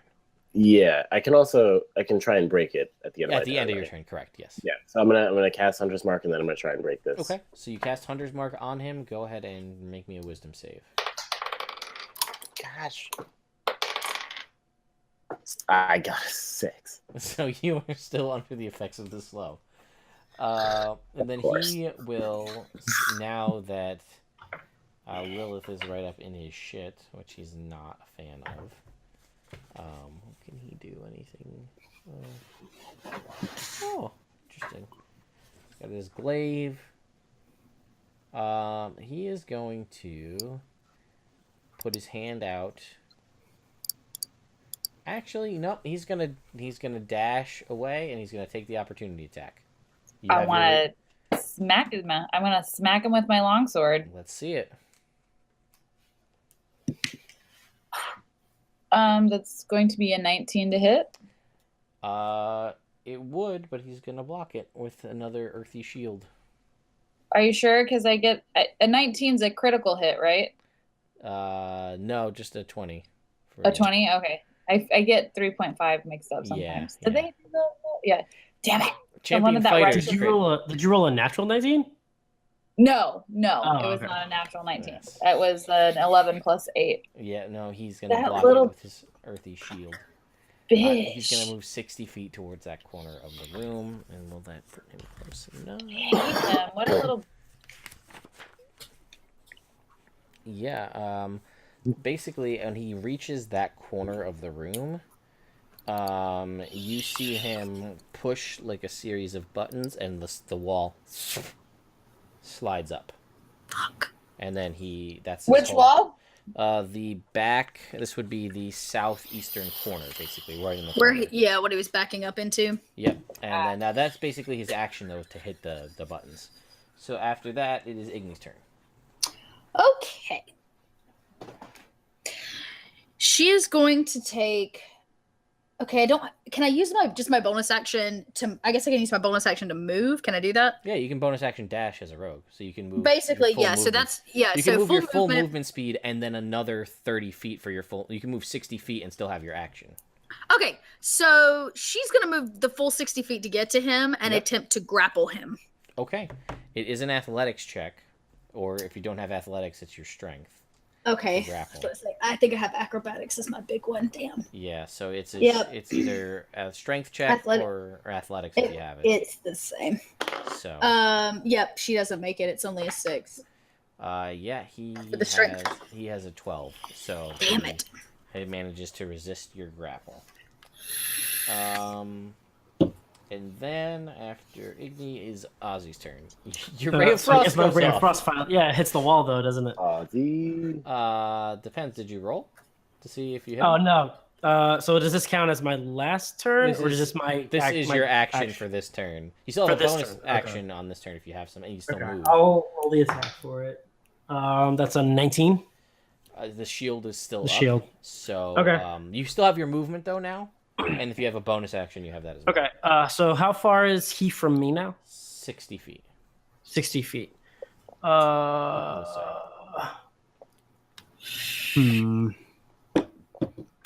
And how far is the opening that he just opened up? He's like right next to it. It's basically like 65 feet. It's for the Crap. purposes. He's right there. I can't reach that far. You wouldn't let me Misty Step into him and just appear right next to him, would you? No, and technically, yeah, you could move 30 feet and Misty Step next to him, right? So you'd be. But I was trying to see if I could get to the opposite side of him Yeah, to get to the end. unfortunately, Damn it. it wouldn't get you past him. I'll just move the 30 feet then. Okay, move the 30 feet. And that's it for me. Okay, Vanan, it is your turn. You have your hunter's mark on him. You're still slowed, but I'm still slowed. He's behind. you can still make a This- you can make a shot at. You can move and make a shot at him if you want. I'll move and make a shot at him. All right. I'm just making an attempt here. Sure. It's like I pretty much need a 20 to probably get through this shield. But Maybe. let's go. That is 19, so it's not. Unfortunately, no. You can resist the slow if you so choose. Yes, I will do. I will try to do that. And I got a 12. still slowed. Damn. So it's his turn now, and he sees that. Let's see, Igni's right on him, right? So he's going to, he's gonna move. He's gonna prompt the opportunity attack, and he's gonna run down. He's gonna move 30 feet down the hallway. Okay, and she has a silent starry dagger thing in hand. So go ahead and Starry night. Yeah. All right. So that would be a 17 to hit. You know what? He's not even gonna spend a shield. He's gonna let it hit him. Okay, so he takes 7 points. Yep, and it's not sneak attack, so... It is not, so it's just a flat 7. I'm guessing there's nothing aren't special. I next to all of this? Did you Oh, move that's all the true. way up to him? I forget. Yes, Before I he- did. Yeah, she did. Sure She did. also gets one. So then, yes, then it is sneak attack. So roll Yeah, 2. y'all get that D6, girl. Heck yeah. Take another 4 points on top of that 7. 11 points of damage. That was 2d6? Oh, it was 2d6. 2d6 sneak attack. And add another 6 to that. So it's another 10. 17. Yeah, so yeah. All right. Yes. Does that mean I get an Sneak attack opportunity? is Yes, Lilith, I'll you get an kill it. opportunity Oh, attack. fuck yeah. Let me You get an nail this opportunity little attack. fucker. You get an opportunity attack. Oh, god damn it. Sneak I'm attack. sorry, these pink dice have got to go, man. Hey. Yeah, I've rolled pretty bad. That was tonight. an 11. Oh. That's total of an 11, huh? Mm-hmm. So you miss with that, and he moves 30 feet down the hallway, and then he Damn. reaches his hand up, and you see just a vibration from his hand in the ceiling, and you see him cast a spell, and the ceiling above, not on top of you, but between the two of you, shatters, and then caves in and fills the whole wall in. It doesn't hit us, though? Doesn't hit you, but it Okay. seals off the cave. I see this. Well, that was Yes. awesome. Did it look really similar to the floating, the magic that was suspended around that floating rock? No, Did it look this was basically he cast a spell to damage the ceiling Oh, and bring okay. the ceiling down. Can we rightfully assume that maybe that's how the sinkhole happened? It's possible. Hmm. Hard to determine, really, but Really? Damn it, Larrick is gone. So we're standing at a dead end, basically. correct. Oh no. Well, that did not go well. Can I walk up to where he pressed the buttons and see what I see over there? Yeah, you can see that these are clearly activation codes or like activation buttons to open this secret door. Try using insight to see if I can do it. To do the door? To do the door. Sure. Make an Cool insight bean. check. Oh, man. That's actually really good. That is a 19. Yeah, you shut the door if you want. Hey, Or you figure we out should how- look to see if there's Yeah. these markings Like, anywhere hey, else. guys, I think I figured this out. And I just open and close the door over and over. Yeah. You guys look around. You guys can tell basically that upon inspecting the room further, Lilith and Ozzy having talked about it before, the stones in this room use that similar magic to the other stone you found in the hallway, where it Right. floats with the transmutation magic. Looking at the bones, they are very, very old bones. And the injuries on them seem to be consistent with a mining accident. The cave-ins of the crushed skulls and the crushed chest cavities and things of that nature. Let's see. They do seem to be completely untouched. Like they haven't been touched for decades, if not longer. Can we assume it's a tomb? That their bones were laid to rest here versus like It's altar? It's I possible. turned to look at Ozzy. Ozzy, does this look like ritual magic to you? Can I will make a check? I will just tell you, it doesn't look like... It looks ritualistic, but it doesn't look like his rituals used to cast magic. Okay. If that makes sense. It looks like this is some sort of... You remember that he did call it a chamber of moving stones within the tomb of moving The stones? tomb of movies. So this could be yeah, considered yeah. a tomb. The tomb. You also know Right. from talking to Good the call. other guys that they said the Delvers were the first people that found this place. And they don't want to bring on their wrath. These bones look pretty old. Ooh. Let's see. What else do we have? Is there? Yeah. Is there more to explore down here? You guys are pretty much, as far as you can tell, you're at pretty much the end of the... And Yeah, I was just double checking. I didn't Sure. know if there was... I Well- didn't like making... I want to go back and grab that floating rock. Okay, sure. Yeah, they, you guys, you can go back and grab that if you want. Yeah, we do it. I have questions for people in town. Wagon Man seems to know all kinds of things. Oh, the wagon guy did have a lot of... He was the dad of that kid, right? I misspoke, but we'll say you guys figured this out by accident because I misspoke. Oh, The okay. stones are on the ground currently. Ah. With you guys basically, actually Lilith would have activated it, because basically an impact or something on the ground activates the levitation and lifts the stones up, and then they can be moved around. You can just, because they're on a levitate spell, you can just push them and hit the ground again, and then they drop.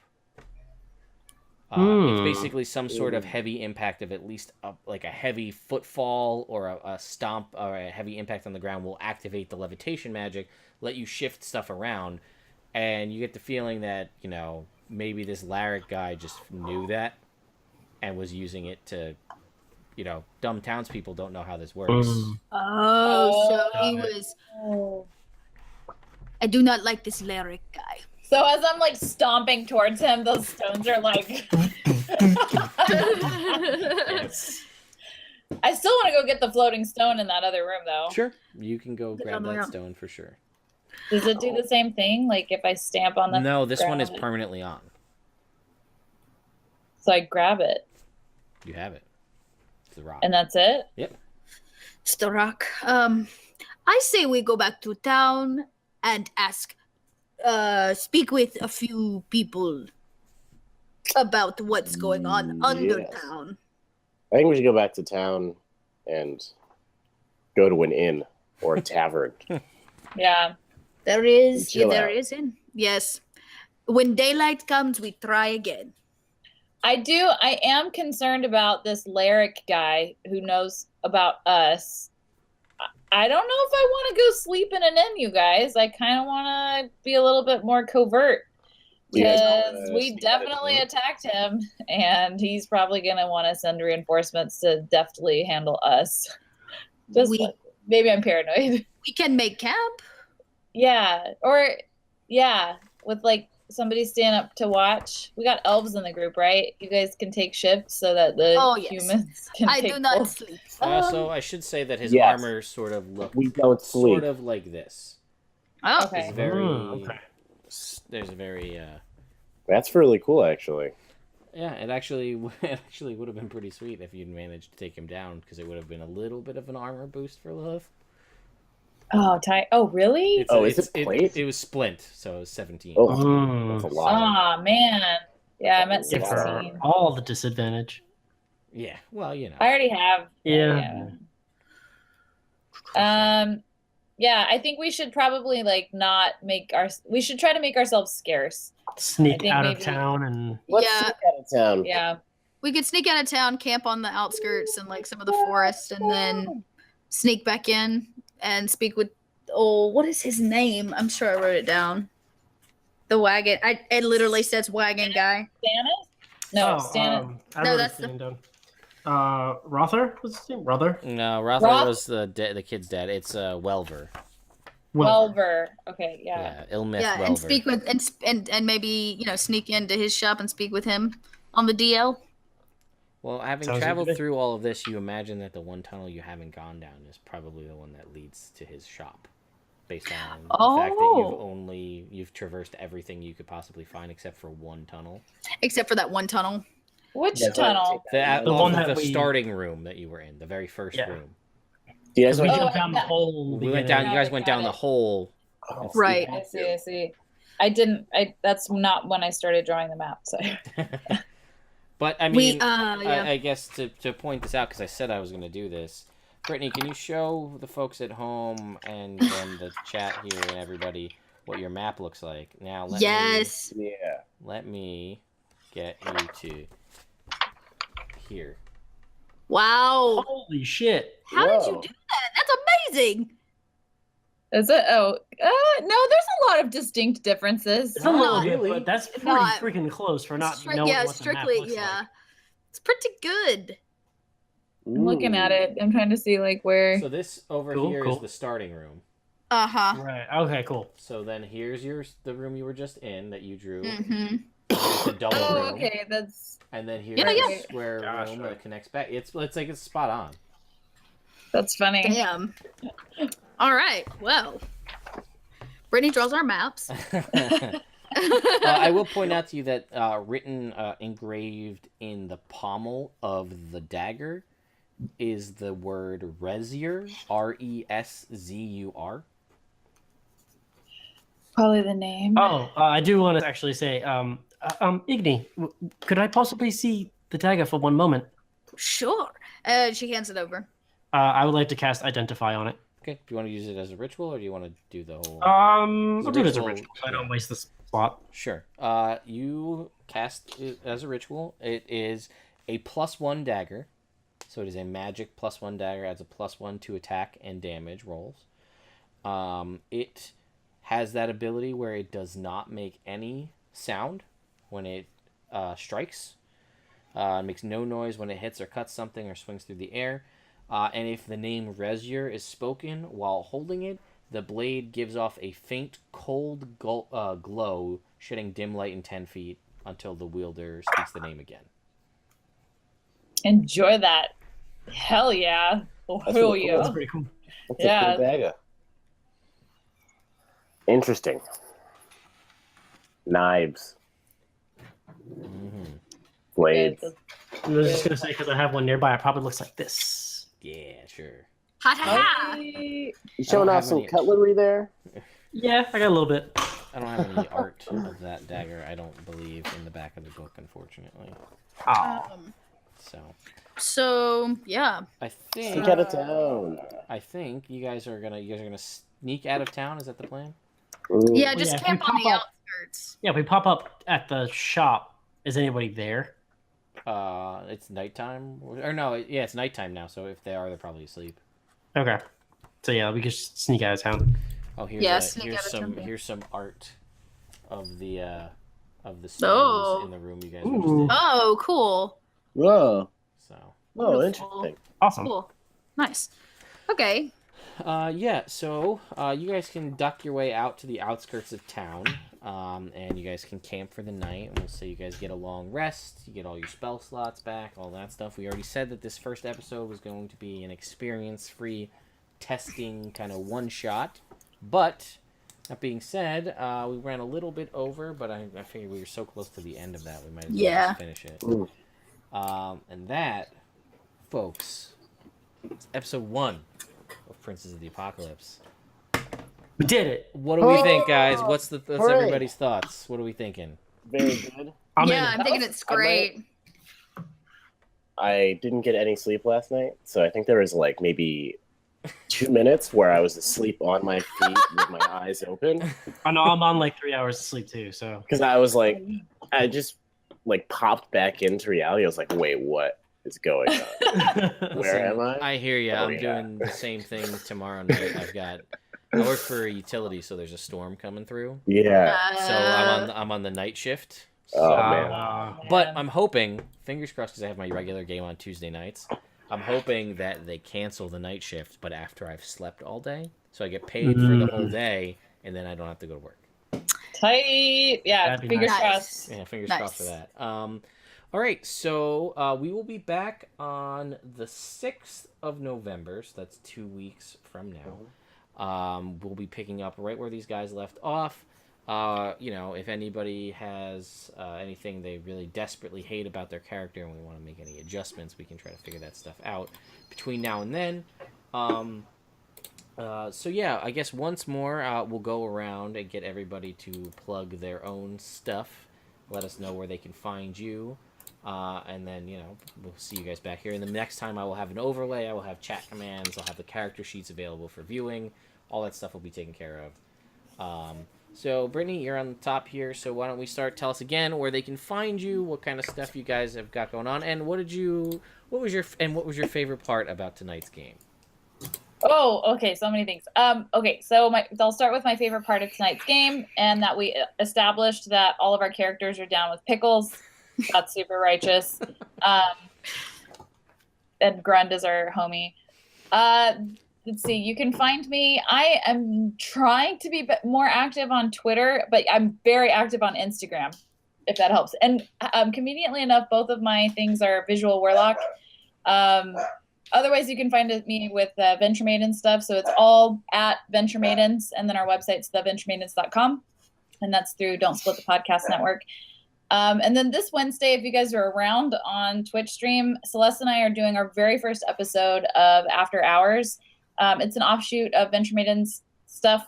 It's in the same Venture Maidens world, and we're playing two barbacks at the Elysium Keep, and it's after hours, so we pop open a bottle of like the finest of whatever D has lying around, and we start shooting the shit, and it's kind of like a Dear Abby type thing, so you can ask questions that are within the fantasy universe. So like, I don't know, my druid boyfriend seems to prefer his wild shape. What do I do about it? I didn't sign up to date a badger. So stuff like that, just to keep it lighthearted and fantasy related. So yeah, Twitch at DSPN this Wednesday. That is what time on Wednesday? Oh, thank you. Sorry, 7:30 Pacific Standard Time. If a lot of people have trouble, they forget that we stream through our network. Yes. So you can also go to our website, and I have the stream embedded. And if you really want to be active on the chat, you can just click on it, the Twitch thing from our website, and it'll take you to the proper Twitch. Yes, it's twitch.tv/Don't Split the Podcast, which could be confusing if you're looking for DSPN. Oh, is it DSPN now? /DSPN. Oh, okay. Pretty sure. Let me double check. Actually, now I feel like a jerk. Well, she's checking that. Chelsea, what about you? Yeah, you can follow me on the usual social media platforms. I'm little_red_dot. If you want to follow me personally, and make sure you can always hit up my Twitch channel.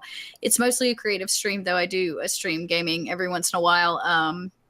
Yeah, and then when I'm not doing that, like I said, every Thursday at 4:30 Eastern Standard Time, you can catch me over on Encounter Roleplay's channel, or you can check out our podcast. I'll drop a link in. northbynorthquest.com is our website, and you'll find all that information and stuff about us there and the podcast. Okay, awesome. Bucky, you're up. I will say that you didn't say your favorite part, Chelsea. Oh, yes. I didn't. Good point. Oh, my favorite part. I like the saving of children. Igni has a soft spot for kids, and I like the fact we got to save the 11-year-old. All right. So I'll start with my favorite part. I normally play rogues, and I've never played a wizard before, and that dagger is everything I've ever wanted in a weapon. So that was pretty freaking cool. Well, this is cool, yeah. But you can find me on Twitter at Bucky_Masters. You can find my podcast, Taking Initiative, at TI_pod. You can find us on any podcast platform, iTunes, Android, anything we have out there. We're on it. We actually just released this week our third episode of Hackenstone's Gambit, which was a part of the Podcast of Annihilation event that we did for Wizards of the Coast. And it was a lot of fun. Brittany got to do it, and it was super awesome. And yeah, you can also find me on our website, thespark.network, where you can also see our podcast. You can see our brother and sister podcasts, The Lucky Die and Nerds on a Roll. They're all super awesome people, and you should totally support them and check them out. All right. Again, if you're watching this on YouTube, there will be links to all of that in the description. Next time, it'll be live in the chat. And then, man, Davis, what you got? You're muted, by the way. There we go. Sorry about that. Hey, Davis here. Talking to you about how I'm on this cool show called Dank Dungeons, and it's really awesome. And you should come check us out on Twitter and YouTube and Facebook. And I'm going to drop a link into Twitch That's to the first episode of the second season, which is really dope. I'd recommend everyone watch it because it's really awesome. It's really funny, and I play a little goblin by the name of Corn, spelled Qorne, and he's one of 762 goblins named Corn. Nice. We're all friends, and it's a lot of fun, and I think everyone here would like it. So come check us out. You guys be sure to check out, again, there will be links if you're watching on YouTube. Lastly, your favorite part of this one, Davis. Oh, yeah. My favorite part, this episode, man, this was a good episode. We went all over the place, for sure. How about that time you got that guy to admit that he pees sitting down?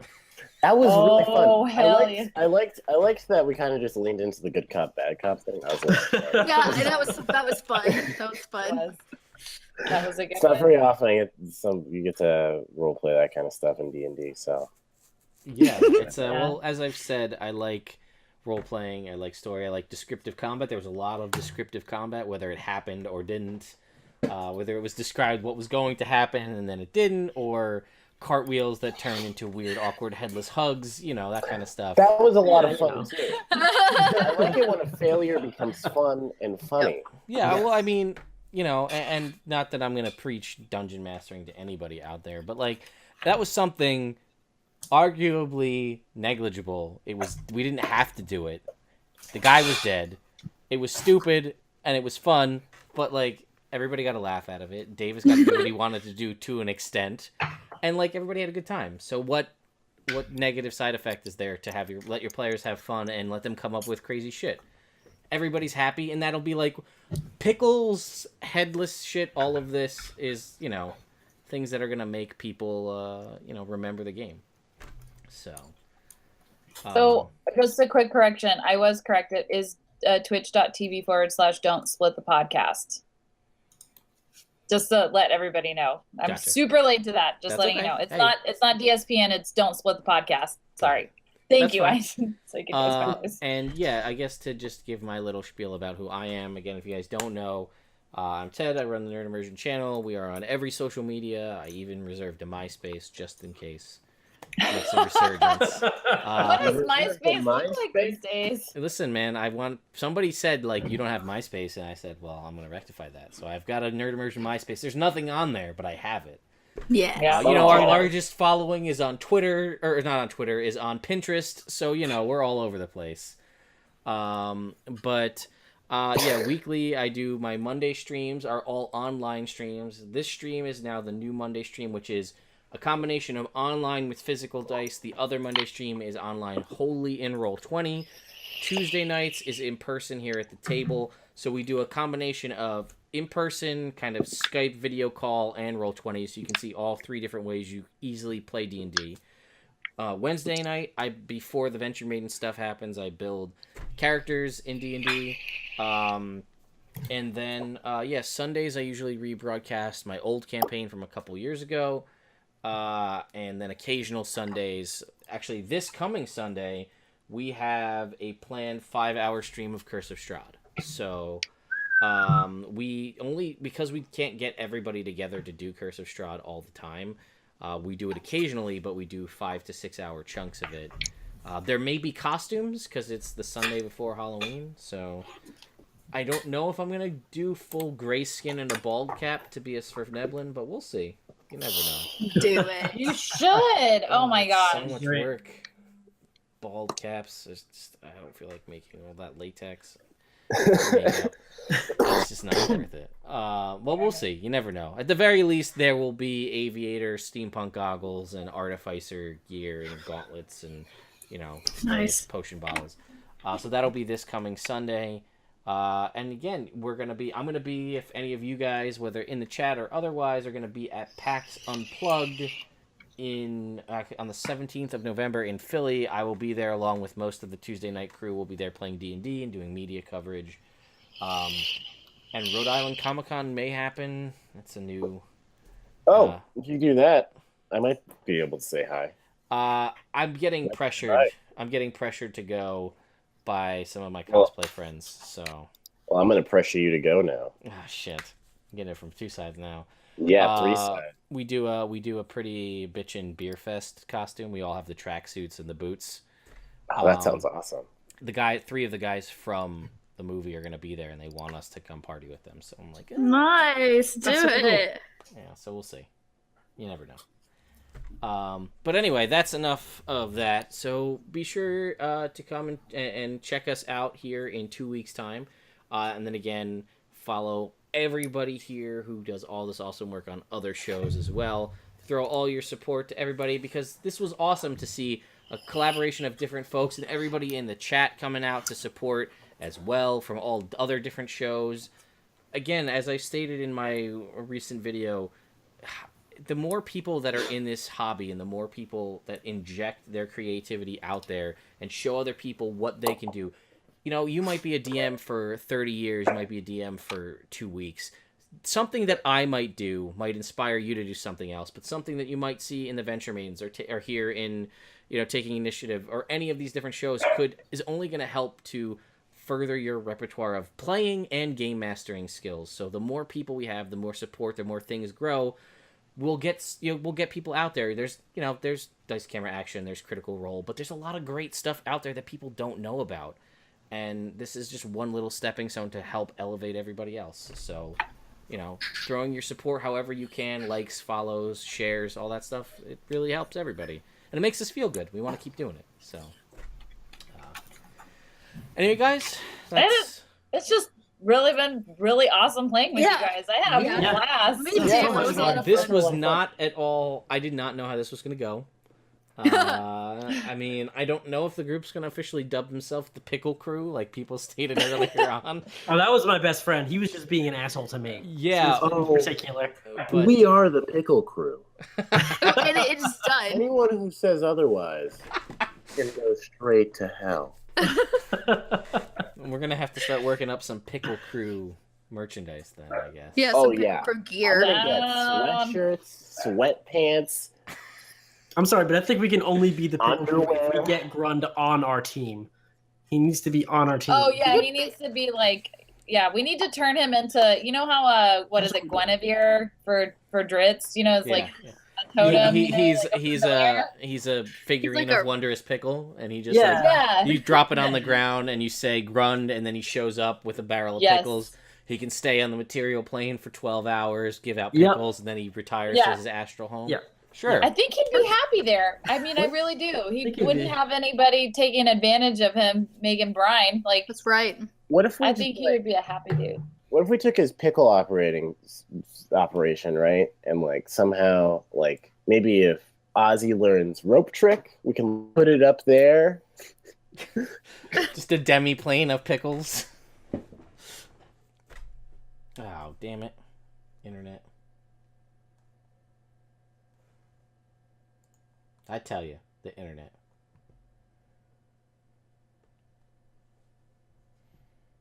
What am I gonna do with the internet?